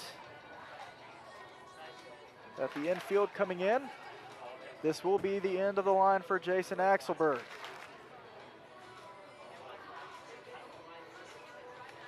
So after an inning and a third, Axelberg will be done for tonight as they bring out a new pitcher.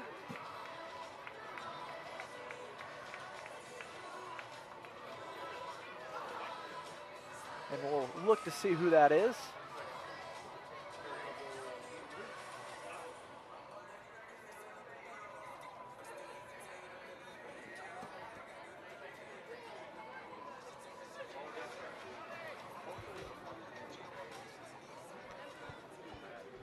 That appears to be Jacob Ortiz on the mound. Getting ready to come into a situation that is not ideal. Bases loaded for the Sasquatch, still only one out. After the Moo came roaring back with 4 runs in the top of the 4th. The Squatch have answered 3 runs in the bottom. And potentially more. With Ryan Bachman being ready to step up in the next few moments.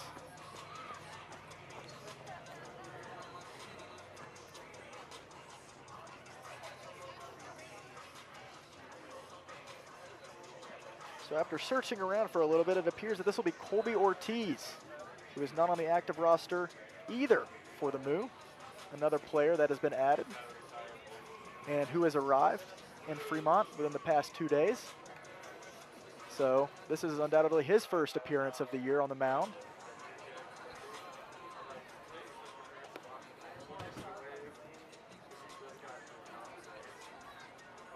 And as we said earlier with Drew Bickerstaff at the catching position, which was a position that was much needed in terms of depth for the Sasquatch, Colby Schiffer, who has arrived in town today, a pitcher for the Sasquatch. And the guy can throw. I'll tell you that much. We're very excited to have him on this team. Very excited for his first start. And hopefully we'll see it in the next few days, potentially against the Moo tomorrow or the Nebraska Prospects in the next 3 games after. So as players continue to roll in, we'll have a lot more excitement for you. As your Squatch hold a 10-5 lead in the bottom of the 4th. The game has slowed down significantly, but that is just okay. Behind a 10-5 lead for the Squatch. And there's a golden retriever down there. Man, what a day for baseball. And Ryan Bachman stepping up to the plate.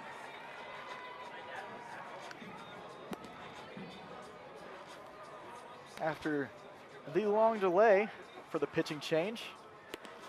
And now Colby Ortiz on the mound, as we said earlier. And Bachman in a hitter's dream right now with bases loaded and 1 out. And let's see what Colby Ortiz has to offer, as that one is going to be hit high. As that one is going to be taken care of on the infield by Bobby Brown, the shortstop. So 2 outs, but Gabe Springer up. So after the 7-5 lead headed into the bottom of the 4th, your Squatch have capitalized and punched the Moo right back. Exactly what this team was looking for an offense that has somewhat struggled throughout these first 11 games.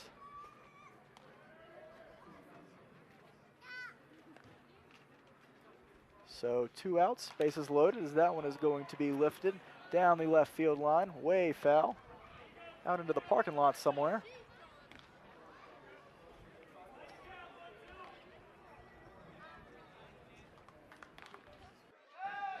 In that 4-run inning for the Moo, Jackson Betancourt had to leave the mound after a scary slide, trying to tag out a runner at home on a passed ball, and Springer almost got hit on that pitch, way inside for ball one.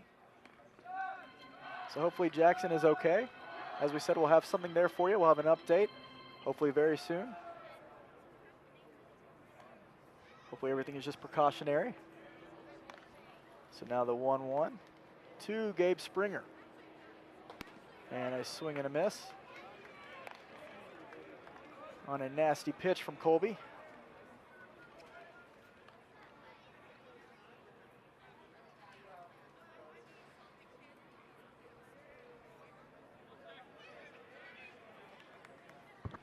So now Ortiz ahead, 1-2. The base is still loaded. He seemed to have command of his fastball, and he goes back to another pitch as that one is swung on and missed. And the catcher, Matt Spear, smartly with bases loaded, decides just to step on home plate for the end of the inning, but that is okay, as your Squatch have taken a 10-5 lead. Gone right back in this game, adding 3 more runs in the bottom of the 4th. We head to the 5th with a 5-run lead. Squatch are on top 10-5. Don't go anywhere.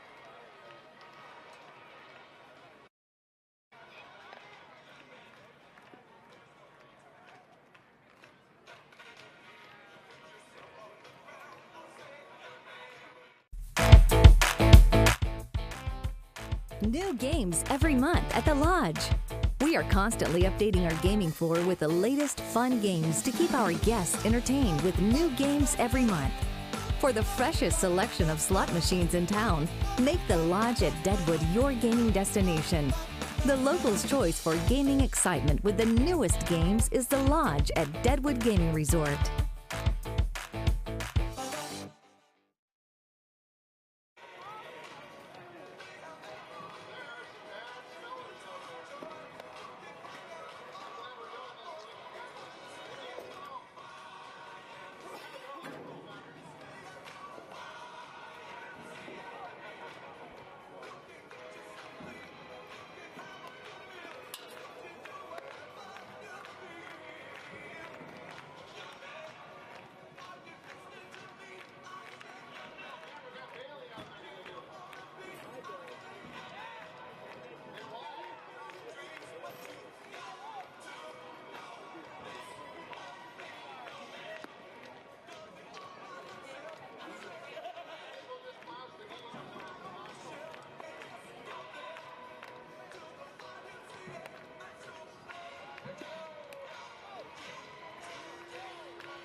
And welcome back to the top of the 5th inning. I'm Winnie Andrews, the voice of the Sasquatch. So glad that you were able to be here to join us tonight as your Squatch have a 5-run lead here in the top of the 5th. Only a few more innings to operate through. And with a 5-run lead, hopefully the Sasquatch can do just that to get a much-needed win against a very powerful Fremont team. As Dylan Ritchie's back on the mound and fires one against Hayden Lewis, who's batting cleanup tonight for the Moo. We just finished the YMCA here a few minutes ago. It is 9 o'clock, but the crowd is into it. That one, that off speed is just a bit outside for ball one.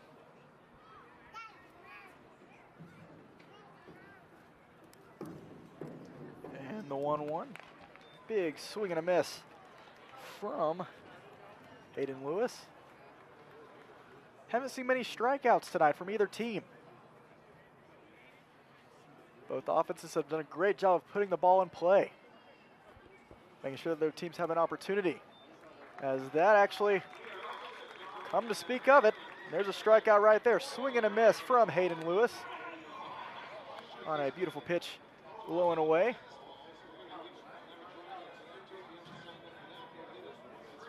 And that one has Hayden Lewis fooled as Zach Samayoa, excuse me, batting in the 5 spot. Takes that one for a strike.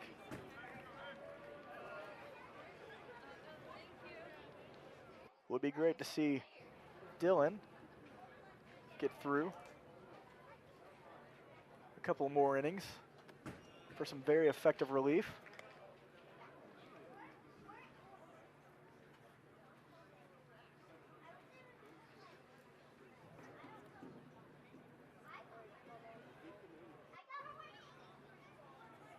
So the 1-1 from Richie, upstairs and away, ball 2.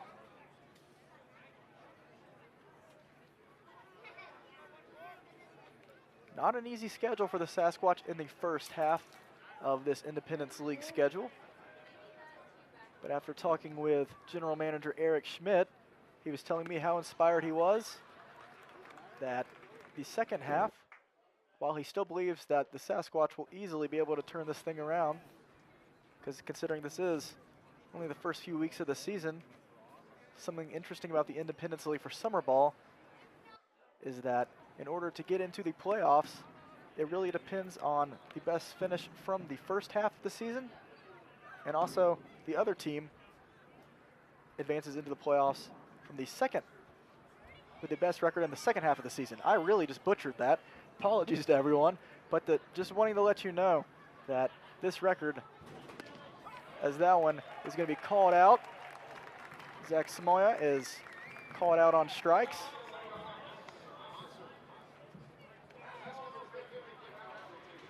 As Dylan Ritchie with a quick 2 strikeouts to start out this 5th inning. But even though the Sasquatch are 2-10 so far this year, there's plenty to look ahead to.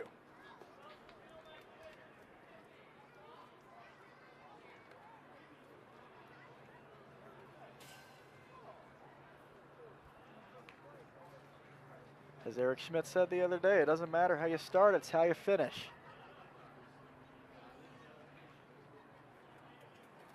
And the 1-0. Big swing and a miss.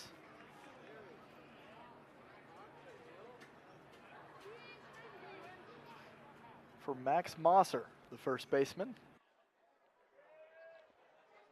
And the 1-1 count. That one is fouled behind us. Strike 2.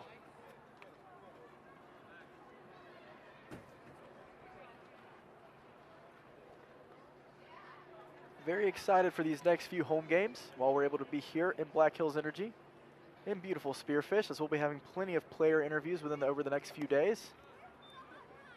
Potentially tomorrow in the final game of the series with the Fremont Moo and then the Nebraska Prospects afterwards. Lots of fun content to talk about. Lots of different player interviews as they kind of reflect on the start of the season, how they're feeling, and how they're enjoying their experience in Spearfish so far.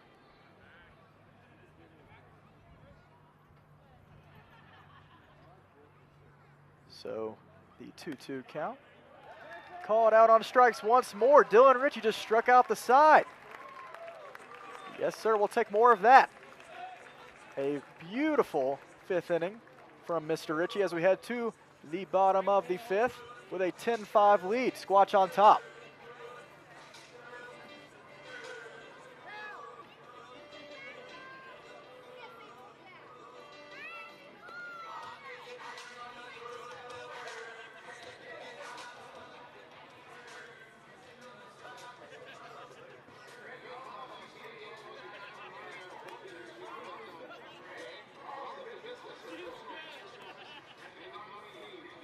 Is that the primary video?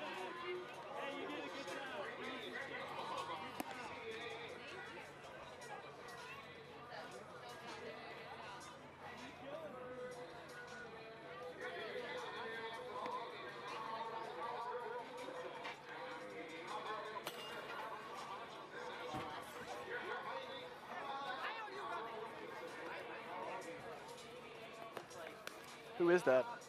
Bachman?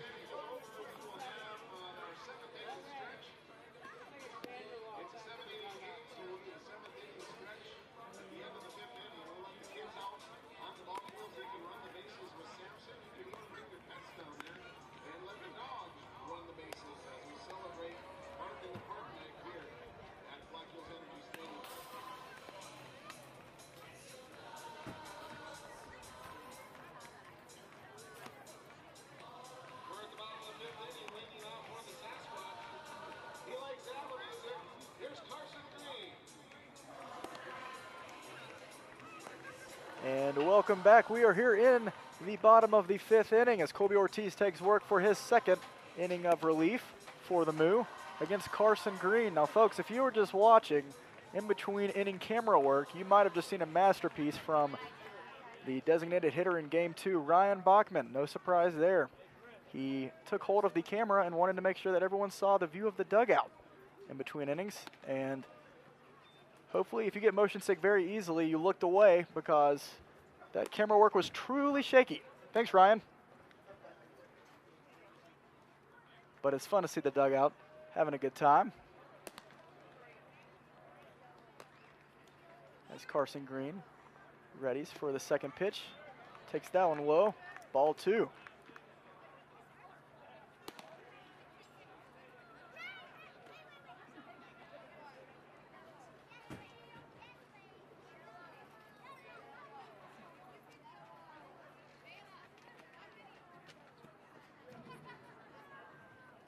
So the 2-0 pitch to Carson Green. As that one will not drop in for a strike. 3-0 count. And reflecting just on that one moment with the camera in the dugout, that's been another thing that has been a bright spot so far for this team, especially over the road trip, is just the team chemistry growing more and more each day, especially with players continuing to come in. Great atmosphere to play. These players are truly enjoying their time together. They're not worried about this record. They're not worried about it. They know they'll be able to turn it around. Tonight is a prime example of a game that the Sasquatch know they can play and that they will continue to. As that one is a called strike for strike 2, a 3-2 count on Carson Green.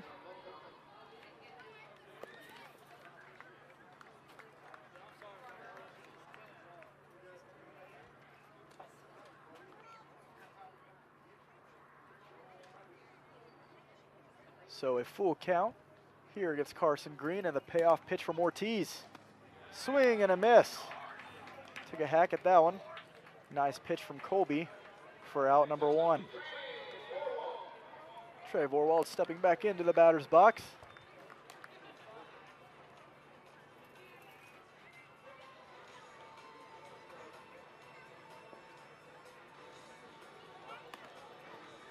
Sitting here next to my good friend, the video production man, Patrick, who is by my side every game. Very, very happy to have him here. He's a little stressed out right now about the camera work from the dugout, as that one is hit into shallow right, and that one is going to get there. It looks like that one was caught in time. Another incredible diving catch in right field by Hayden Lewis.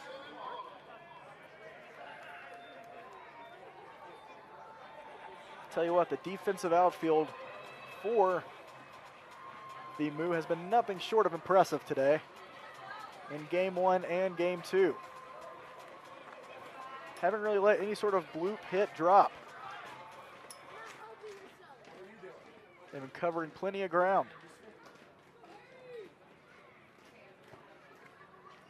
So now 2 outs for Harrison Clark.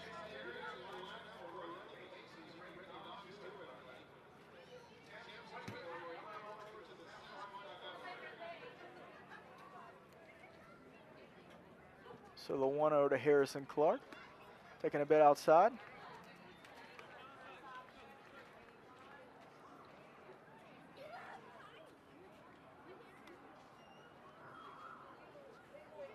So Clark 2 for 2 in Game 2.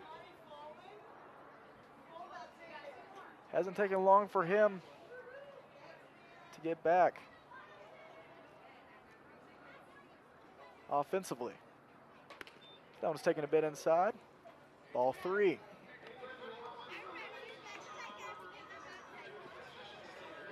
And it appears that after this inning, kids will be running the bases as they do usually during the 7th inning stretch.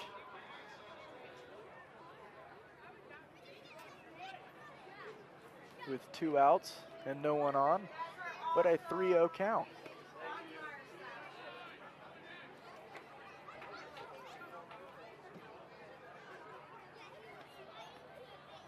So a 3-1 now as Ortiz tries to fight back into this count. Doesn't want to issue just a free walk.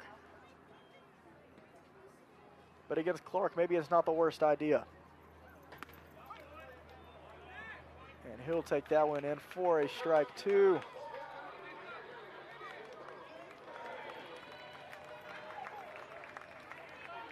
So every inning that the Moo have tried to cut back into this lead, the Squatch have fought right back in the bottom half of that inning.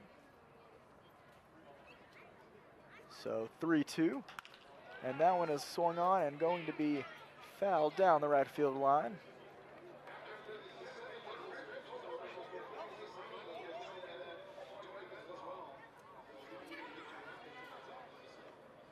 So they will treat heading into the bottom of the 5th as the 7th inning stretch. They'll be having plenty of kids and dogs this time running across the field as we do every 7th inning at home. But first we got to get through the top of the 5th.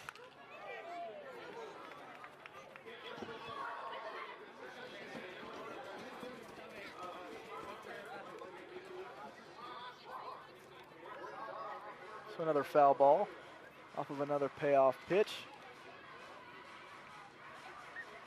as Clark readies for the 3-2.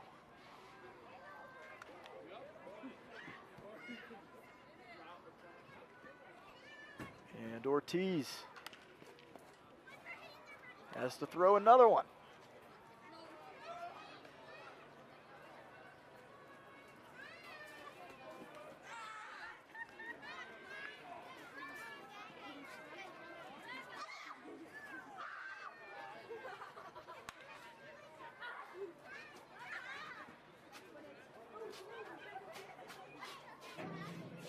So the full count once more for Colby. The pitch, fouled off again.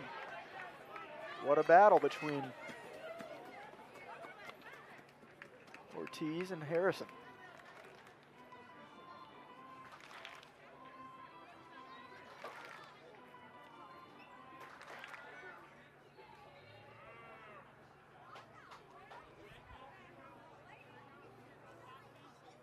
Speaking of Harrison Clark, he might be one of the guys in the booth within the next few days, as that one is a high fly ball out to right field and is going to go foul,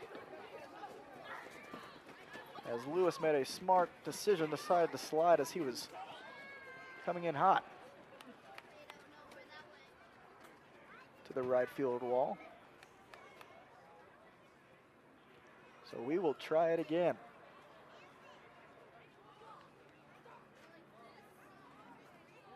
And this is what you have to appreciate about the Sasquatch offense, something that we've seen,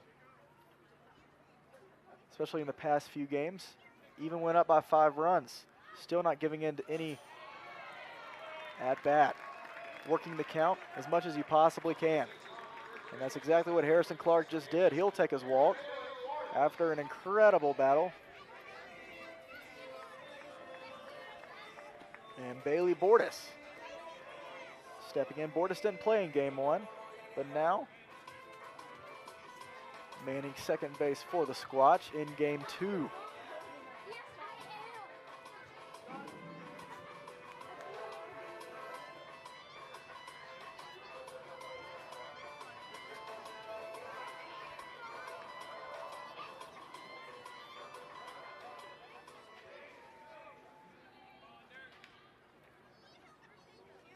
It is now hit 9:20 Mountain Time. Squatch have a 5-run lead as Bordas pulls that one down the left field line. Strike 1.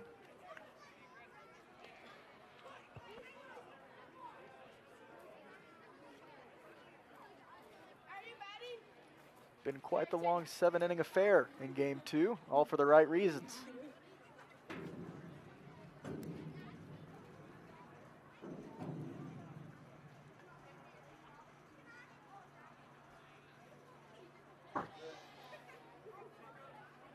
So now the 0-1 to Bordas.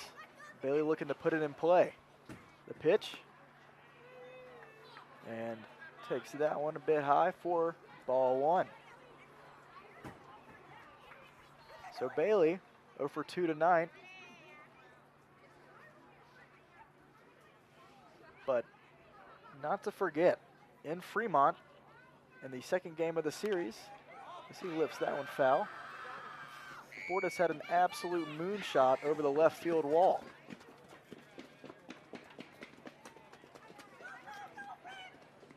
Fremont Stadium is a bit weirdly shaped, as the left field wall is kind of similar to the Green Monster in terms of how high it is.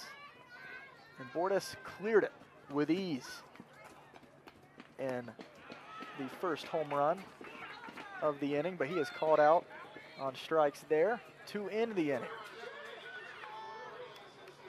So here we are, headed to technically the 5th inning stretch, but we'll call it the 7th inning stretch. We'll be right back with you as we head to the top of the 6th. We'll be right back.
Thank you for joining us today as we head to the top of the 6th inning. Your Spearfish Sasquatch on top of the Fremont Mood 10-5 in a 7th inning game 2. 7th inning game 2. We have just confirmed that Joe has a whole day, a whole afternoon of baseball. Couldn't ask for anything better.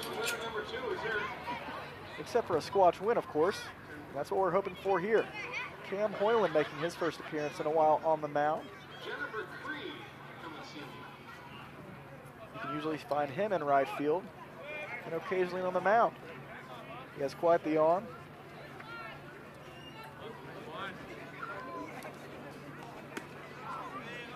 And with a 5-run lead,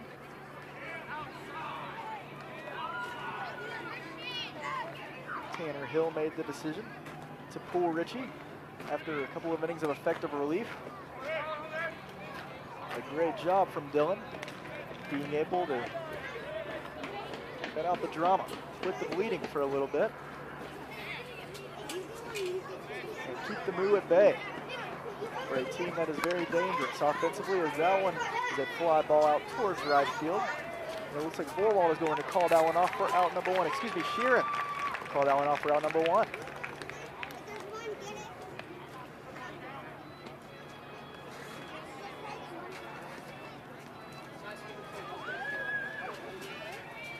So now Matt Spear, as Hoyland is facing the bottom third of this Moo lineup here in the 6th. That one's fouled back.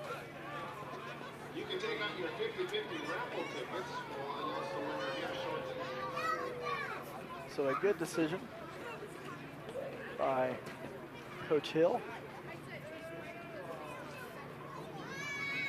and I'm sure Dylan Rich will be very useful in the next few games against the Prospects later on over the weekend.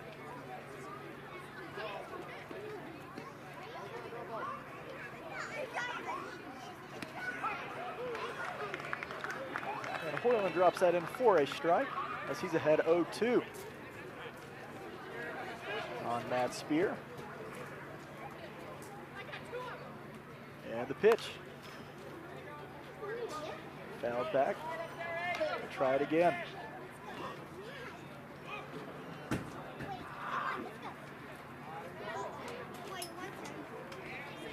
So Hoyland from Bellevue College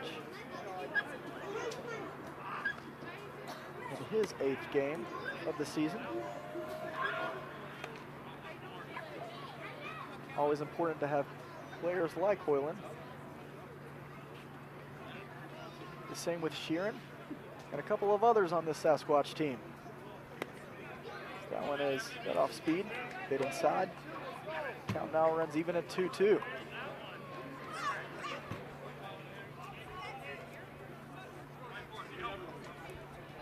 And the 2-2 pitch, fouled back once more. So during the stretch, we had the Dogs run the bases. Therefore, we have seen it all so far tonight. Been quite the day of activities here at Black Hills Energy. And 2-2 fouled off again. You hit that guy. You shouldn't have been standing. Would be great to end the night with an exclamation mark in the form of a Sasquatch victory.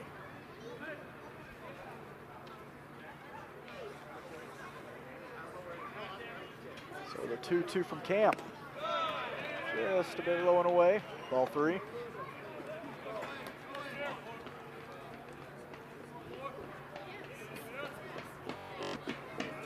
And the full count. As that one is wide, and McHenry's going to try for it, but it'll dive right into left field for a single from Matt Spear. And Bobby Brown, the shortstop, batting 9th tonight. He's going to try his luck against Hoyland. When we're talking about Bark in the Park and all these other promotional nights, we're really excited. We hope that you'll be able to join us Friday night for game 1 against the Nebraska Prospects. We have our Here for the Beer night.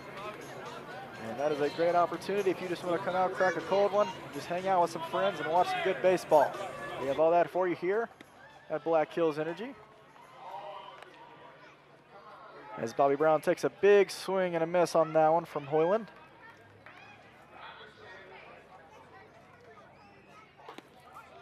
And Hoyland fires back fast for strike 2. Making sure to work fast. Maybe trying to get these hitters off guard. 0-2. Just a bit high for ball 1. So 5 runs, 6 hits, 2 errors for the Moo in game 2.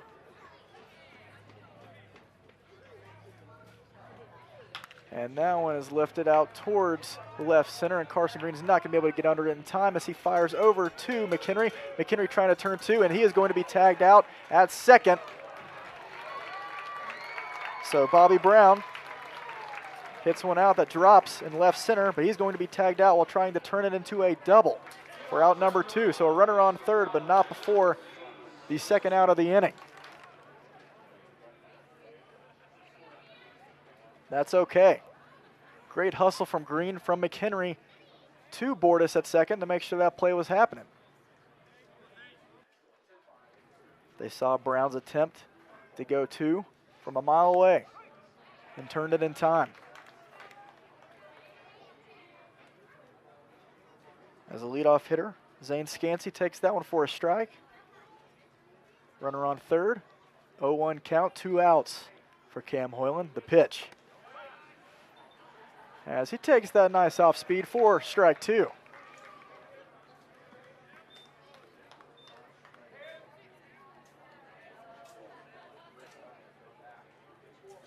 So now ahead of Scansey here. Let's see what Cam has up his sleeve. The 0-2. as that one is going to get off the glove of Carr, and Carr just cannot be able, he is not able to glove that one correctly. And that one is going to score Matt Spear. So that makes a 10-6 ball game. As Carr and Hoyland walk out, discuss their plan. Probably just trying to take a breather real quick as they face off against Kane and Dodge. But good news, no one on base. And with 2 outs and a 4-run lead, you feel good about that.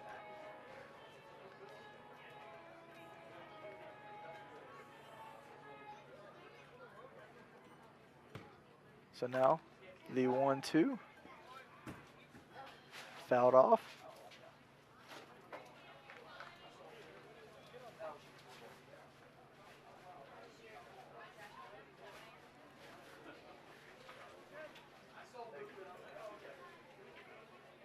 So now the 1-2, 2 outs. Hoyland's pitch, way outside, ball 2. No wonder everybody's decided to stay around tonight. It has been a beautiful night, and while there wasn't any wind in the first game, making it a little tough as the sun was beaming down on us, it is perfect weather now. Not much wind, just a perfect night for baseball. As Hoyland thought he had one there, but taken for a ball. So now full count on Kane and Dodge. Squatch up 10-6 with 2 outs, no one on. The pitch. Up and away for ball 4. And that is going to bring up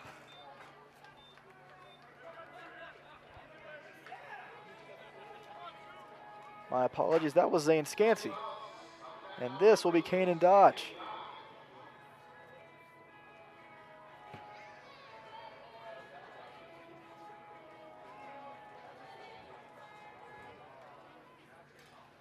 So now, first pitch to Dodge, taking a bit outside for ball 1. There's no one warming up in the Sasquatch bullpen. Looks like Cam is going to have the opportunity to close this inning out as Carr fires back to Clark fast at first. Trying to make sure that Zane stays put.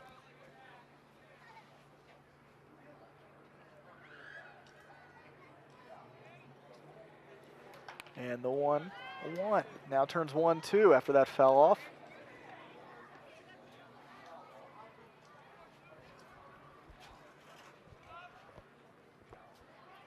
Outside of that 4th inning, this has been a very well-pitched ball game for the pitching staff, as we said.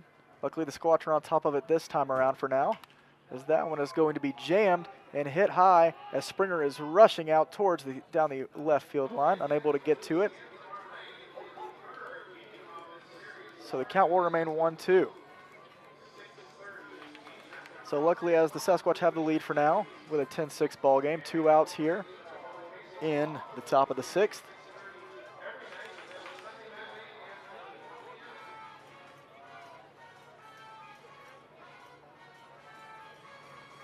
The 1-2 from Hoyland, taken low.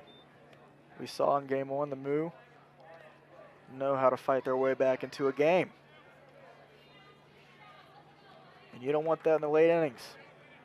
Cam Hoyland obviously does not want that either. Doing all he can to finish this inning where it is.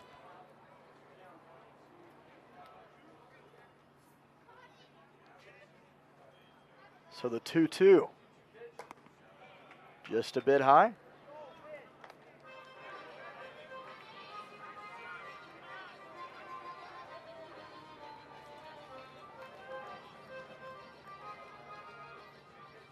So the 3-2 pitch to Dodge, as that one is going to be grounded straight to Bordas. Bordas makes the soft toss over to Clark for the final out of the inning. So a 4-run lead is protected thanks to Cam Hoyland as we head to the bottom of the 6th. Squatch are on top 10-6, looking to add a little more.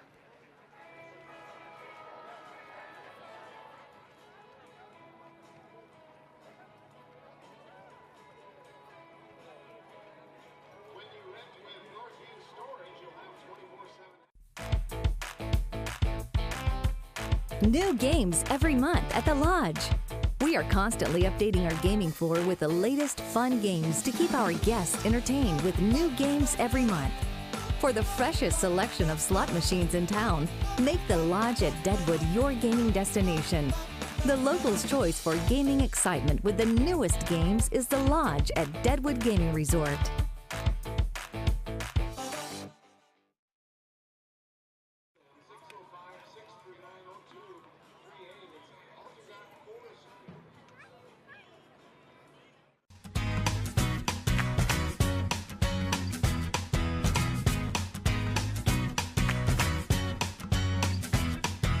Walk through life.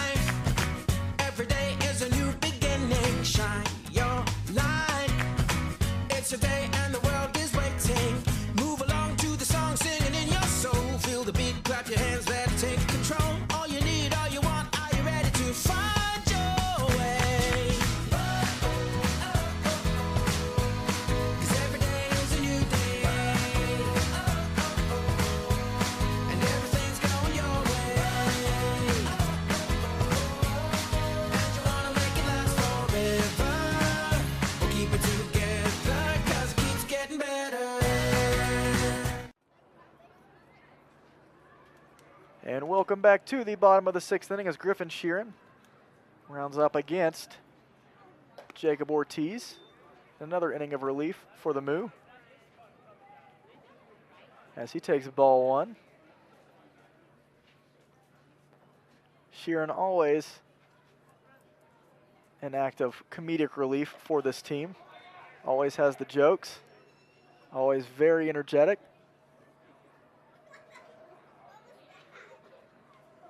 And always fun to be around.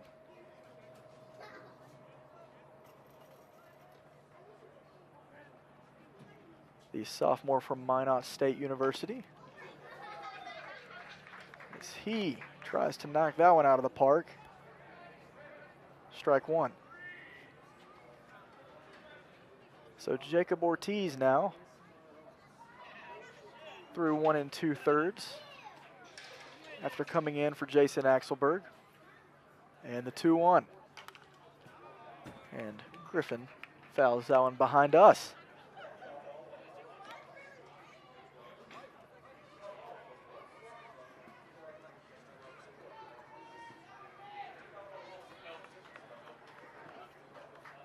So now the 2-2 to Sheeran. Jacob Ortiz readies. And the pitch.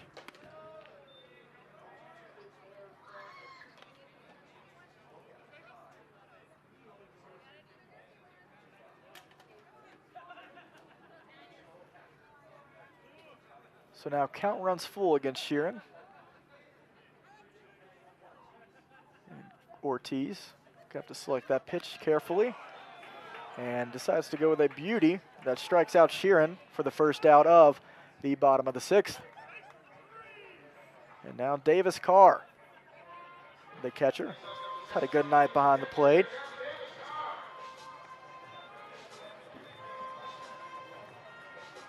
As Sheeran is 0 for 3 on the night.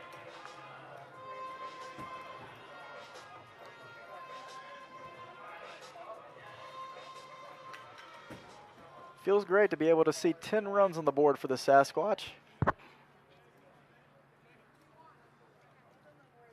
As Carr readies for strike 1.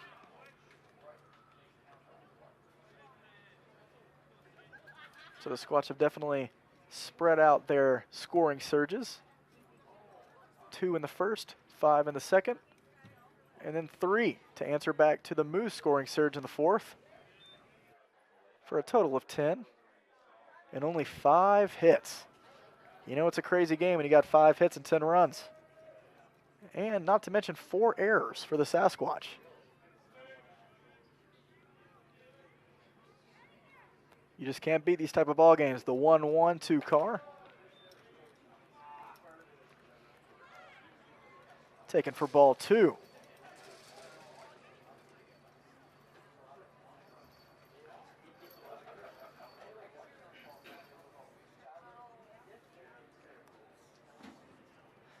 And the pitch. Carr thinks about it. but holds off smartly for ball 3.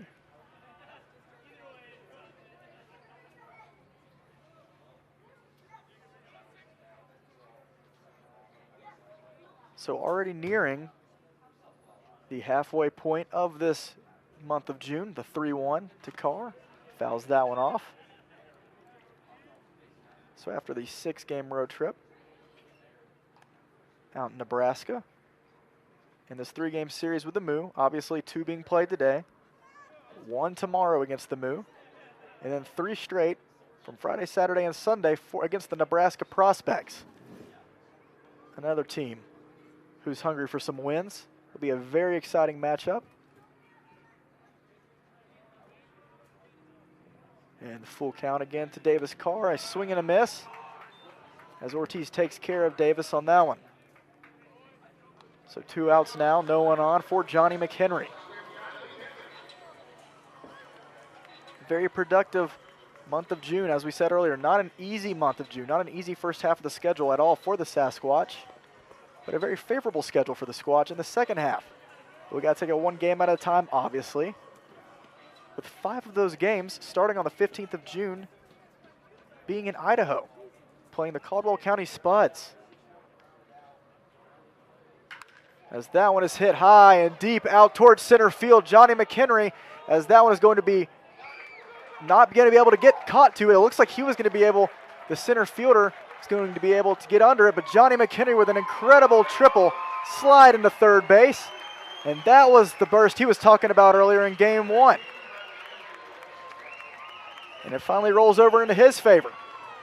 An absolute blast out towards the batter's eye.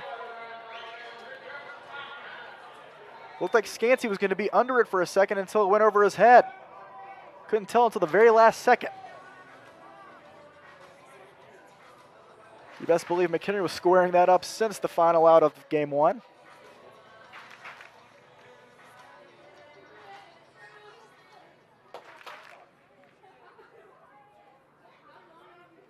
And so Bachman now with 2 outs. As that one is fouled back. McHenry 2 for 4 tonight.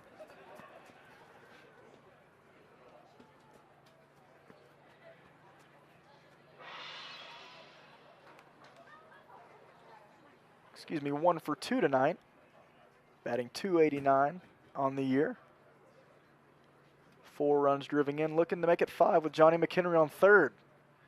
The 0-1 pitch. Bit outside, ball 1.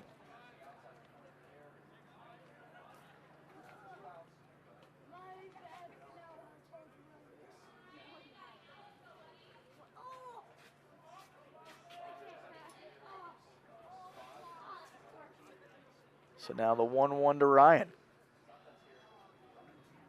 And Ortiz is going to step off a minute, reassess, and ready for the pitch.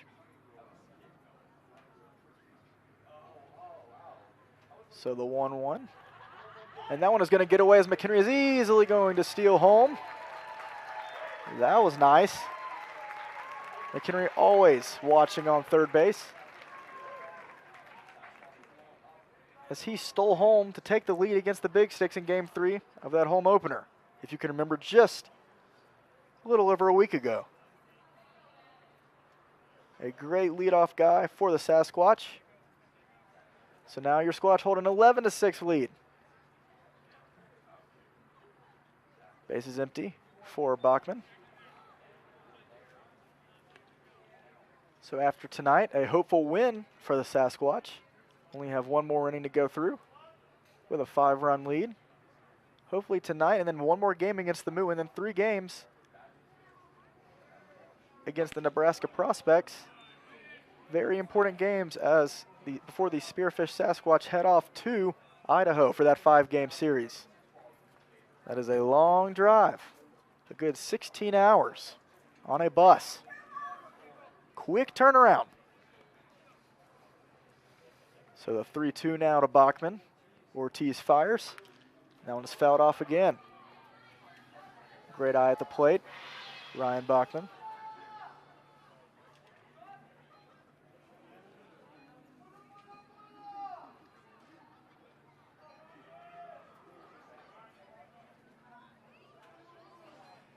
So the Squatch looking to make it count while on their homestand against these two teams.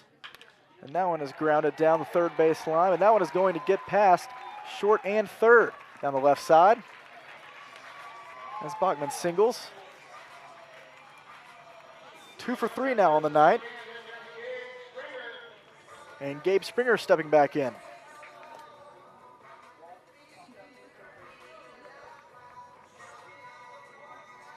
So far, after that tough first game for the Sasquatch, Squatch are giving the Moo a bit of their own medicine.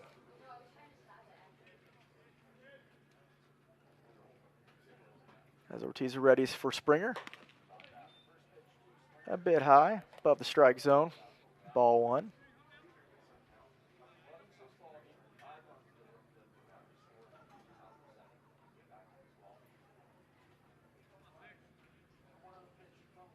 So the 1-0 pitch, that one is swung on and missed for strike 1.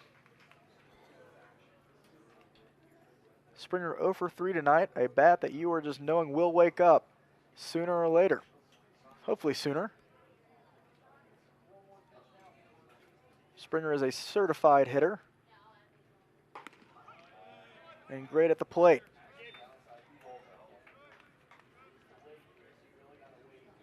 Takes that for a strike.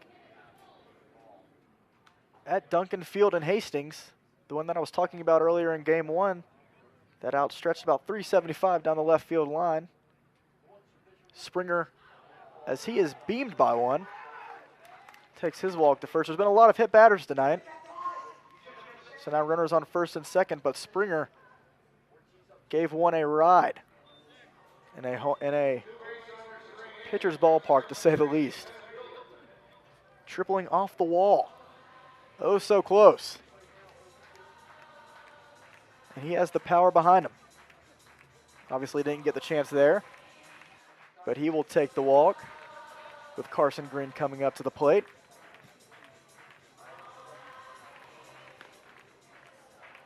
So an 11-6 lead for the Sasquatch, looking to add on maybe even more here with Carson Green up. Runners on first and second. And the pitch, that one is hit high, out down the left field line.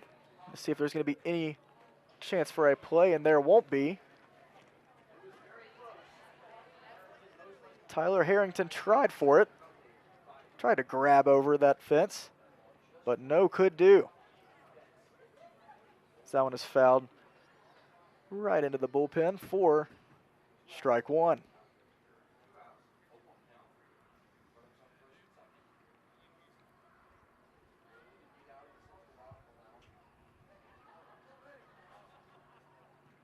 So Green's been around the base paths plenty in these first 2 games.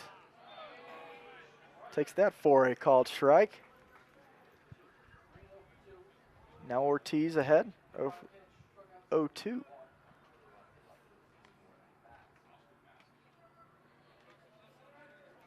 Carson batting .250 so far this year. And the pitch fouled off again.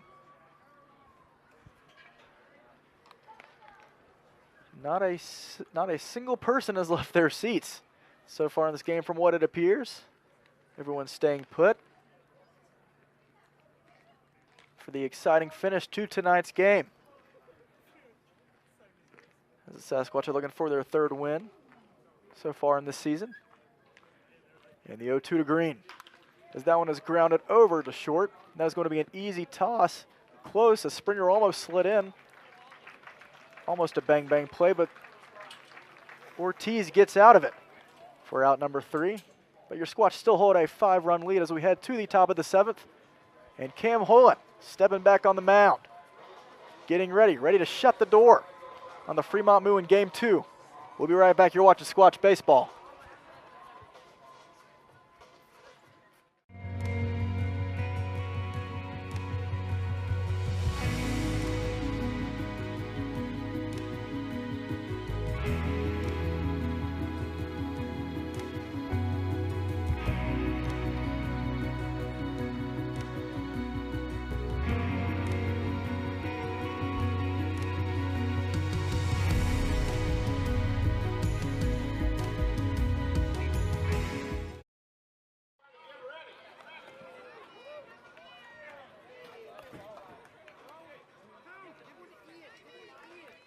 for summer at the Denny Menhold dealerships in Rapid City. Trade-in values are at an all-time high, and there's never been a better time to buy. With over 400 vehicles on location, you're guaranteed to find the right ride to take you into summer. And while you're here, make sure to sign up to win some great summer gear, like a Rice Honda side-by-side, Black Hills Fireplace Traeger smoker, a variety of gift certificates, and more. Come by and check out a great selection of vehicles and summer gear at any of the Denny Menhold dealerships in Rapid City and at menholdsummer.com.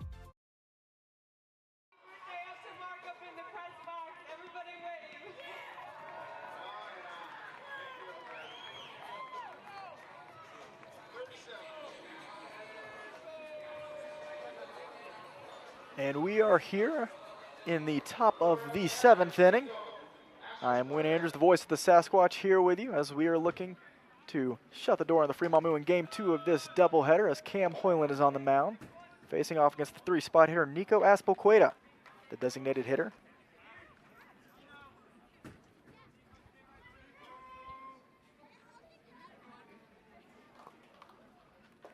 Nico so far in the year 7 for 19. Driven in 2. The big, tall first baseman for the Moo, as he played there as his primary position in Game 1, and now taking a bit of a breather in Game 2. So a 5-run lead for your Sasquatch. Only 3 more outs to go. Cam Hoyland looking to retire him here. Swing and a miss. Strike 2.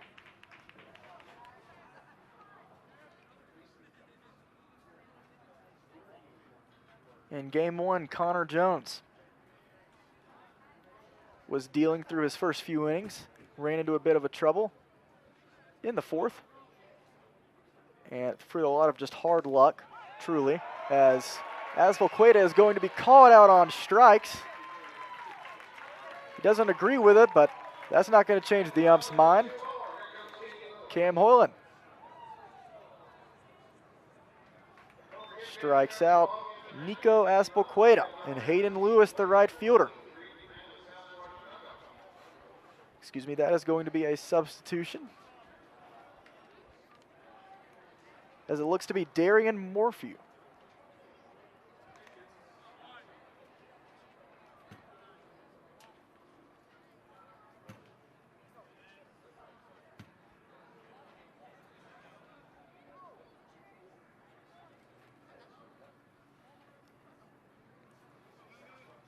So pinch hitting for the Fremont Moo with 1 out in the top of the 7th.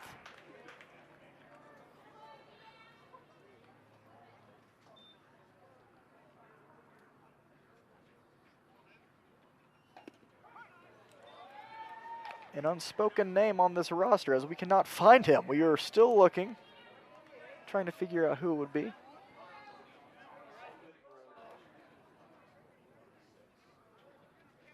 Oh, here we are. We're looking at the other roster. My apologies, Evan Rowe. Ironically, a very familiar name. He had quite the field day in Game 1,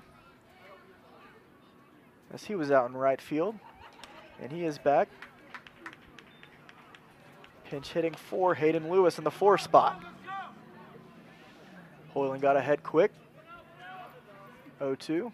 Now latest pitch was a ball, so 1-2 count. 1 out here. The off speed a bit high.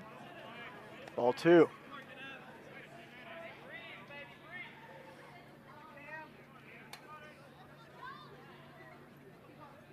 And Cam with the pitch. Inside in the dirt for a full count now.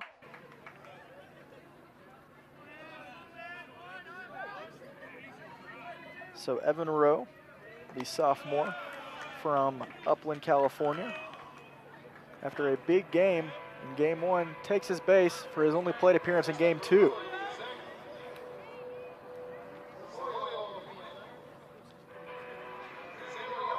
And Zach Samayoa, the left fielder, batting 5th, looking to keep this inning alive for the Moo. Cam Hoyland has different ideas.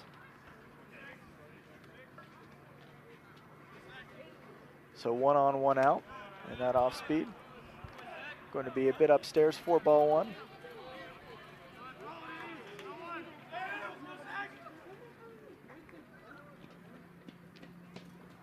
As we said, we never want to give any chance, any opportunity of life for the Moo. As we've seen, they are fully capable of doing so. They're taking a 2-1 lead in the first game.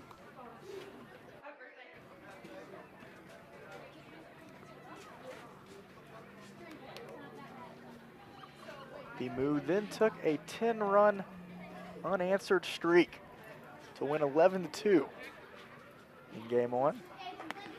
Obviously a little different here, but we know their power at the plate.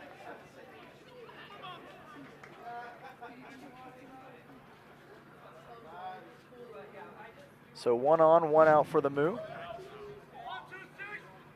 And the 2-1 to Samoa. So that one was taken low, ball 3 now.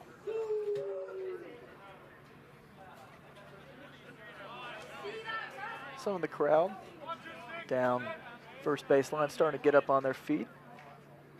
And a big hack at that one. It's about a swing and a miss. So now the count runs full. And Hoyland looking to throw him the pretty pitch here. We'll see what he goes with.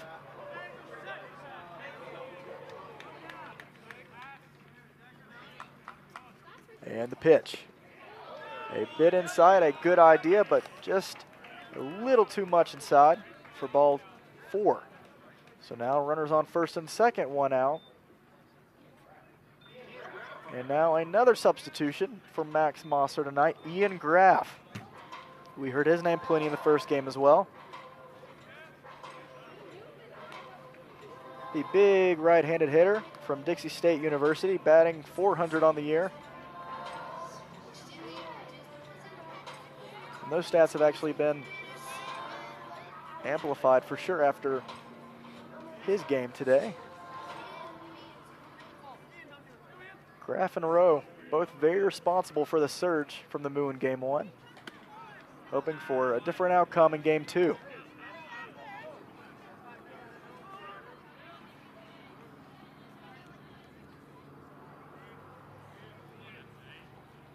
So the pitch from Hoyland, taken for a strike.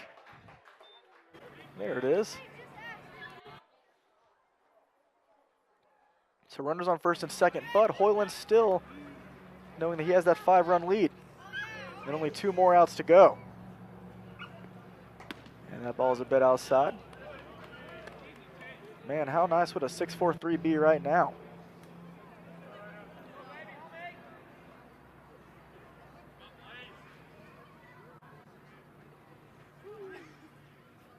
So the 2-1. Taken for another strike. Count runs even 2-2. 63 degrees right now. As we have officially hit the 10 o'clock hour. And Hoyland looking to finish Graff off here. Swing and a miss. Graff down on strikes after that big hack, but nothing to come of it. A beautiful pitch from Cam Hoyland for out number 2.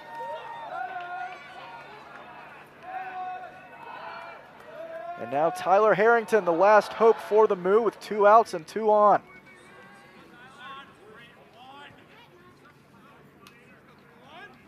Harrington 1 for 2 so far in game 2. Takes that for a strike.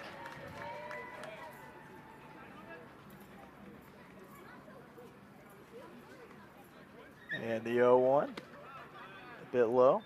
Hoyland had a great approach with Ian Graff that last at bat, attacking him directly, understanding that he was on the bench for the majority of this game until that point, and attacking him when he can in the strike zone, throwing pitches, throwing strikes, most importantly.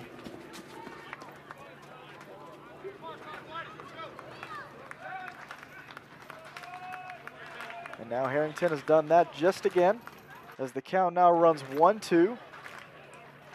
1 more strike to go against the third baseman. Hoyland fires the pitch, as that one is grounded over to McHenry. McHenry is going to safely step on second base for the final out and the 3rd win of the season for the Sasquatch. Your Squatch take game 2 of this doubleheader against the Fremont Moo 11-6.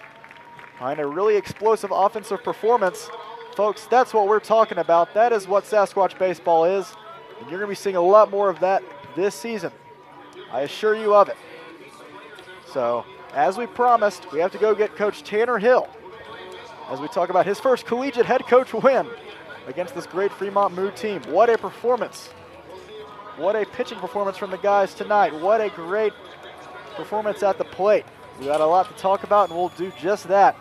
In just a couple of moments, your Squatch are on top 11-6 as they head to game 3 of this series tomorrow. It's going to be a good one, folks. We don't want you to miss it. We'll be right back with you in just a couple of minutes. Squatch on top.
Good evening, folks, and welcome back to Black Hills Energy Stadium as your Sasquatch just won Game 2 of this doubleheader against the Fremont Moo 11-6 behind a strong offensive performance by the Spearfish Sasquatch.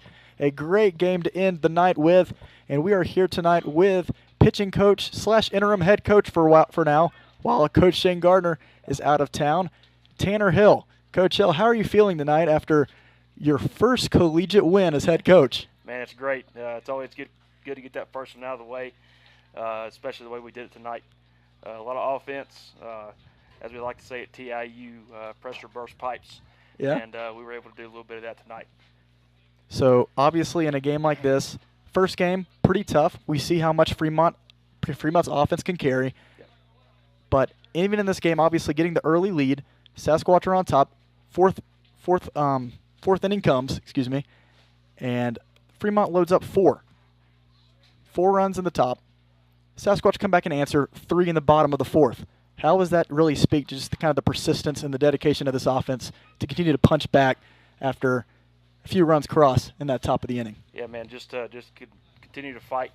We always tell our guys, you got to fight with everything in you. You got to go compete every pitch. We were able to do that tonight, and able to not necessarily win the inning, but get some of those back that we let come across there, and that kind of pushed us into getting that 5-run lead there towards the end, and kind of letting our pitchers pitch with a lead, and getting that done. So yeah, we always got to just fight back and keep on going, keep punching, keep coming at them. I've been warning everybody that this offense, when they do wake up, they are waking up. And you see 10 runs tonight on the board in Game 2. It's exactly in a 7-inning game. Yeah. Exactly. In a 7th-inning game, exactly. Yeah. That's what the Sasquatch are doing. These bats are waking up. Yep. It's going to be dangerous for the rest of the Independence League, especially for the coming weeks and months. I mean, I know you're excited for it. Absolutely. So let's run through that top of the 4th, obviously, when everything started kind of getting a little sloppy here and there. Let's go back to Betancourt. Jackson Betancourt, obviously the slide home, trying to prevent that run from coming home. How is he doing? Do we know anything on any update on his injury? We saw him trying to throw and decided to. Yeah, so it's in his, it's in his right shoulder, not in his throwing arm. It's one of those deals where if you get surgery on it, you can or you can't. It's not going to prevent him to not pitch, but it's going to be something nagging. So it's just going to be one of those deals where we got to, watch him day by day. If he feels good, he'll throw. If not, we'll look at it and see where we can go. So it's not a season-ending injury for him. Okay. Just have to keep a eye on and something to progress as we go. Okay. I mean, definitely a scary slide. Obviously, I know you were concerned. Yes. Having to pull Richie out there in the 4th inning, probably not your most ideal scenario, but no. Very effective relief from Dylan Ritchie tonight, as well as Cam Hoyland to finish it off and shut the door. Yeah, absolutely. Cam came in there. I told him when he took him out, I said, man, I need 6 outs. And he was like, Coach, I got you. So, I love hearing that from our pitchers. Bulldogs love having that Bulldog attitude and go out there and be able to slam the door and shut it when we need to. Absolutely. So, now only the 3rd win of the season, obviously, but that is a long season. I was explaining to our audience, trying to explain it at least, the difference between first and second half of the year, how there's always a chance. This is just the beginning of the year. We got plenty of games left to play. How does this affect the momentum moving forward into tomorrow's rubber game against the Moo? I mean, it does, man. It affects it a lot. I told my guys out there, I was like, look, we're going to come here with tomorrow and win. That's point blank. For me being a coach, I don't care first half, second half. If you win the first half, you ain't got to win the second half. So that's the goal. We're what, 3-11? 3-10. 3-10. Okay. Slow start, but offense is coming around. Pitching is getting better. We're getting reinforcements as we speak. So I think moving forward we'll be all right. We'll come out tomorrow, compete our tails off, go get these cats. And that's what we're seeing is, just a whole team effort now. Yes. Everything's starting to come together. Obviously, guys are still coming in, but these guys who have been here since the beginning of the season starting to really pull it together as a team, making it around team ball, not just individual efforts. And that's something that's going to take us far, hopefully, into this postseason. Absolutely. You got to play as one unit. You can't be at the plate taking selfish swings. You can't be on the mound, wasting pitches. You got to go do what you got to do for your team, and with that, you get dubs. That's what we're trying to do. And a great performance tonight from the pitching staff as well as the offense, obviously. Coach, anything else you'd like to add after your first win? Go Squatch. Go Squatch. That's perfect. Appreciate you. Thank you. Yes, sir. So tonight in the second game of this doubleheader, as your Spearfish Sasquatch have now split this home series with the Fremont Moo, and they look to win it tomorrow night, 7:35 first pitch. And we're very excited for what we have to show, because this Squatch offense, they mean for real. And so it'll be very fun to see what we have to offer tomorrow, as well as the next few series to come. So with that being said, I am Win Andrews, your voice of the Sasquatch. We thank you for joining us tonight. Very glad you were able to be here, and we'll see you tomorrow. Go Squatch.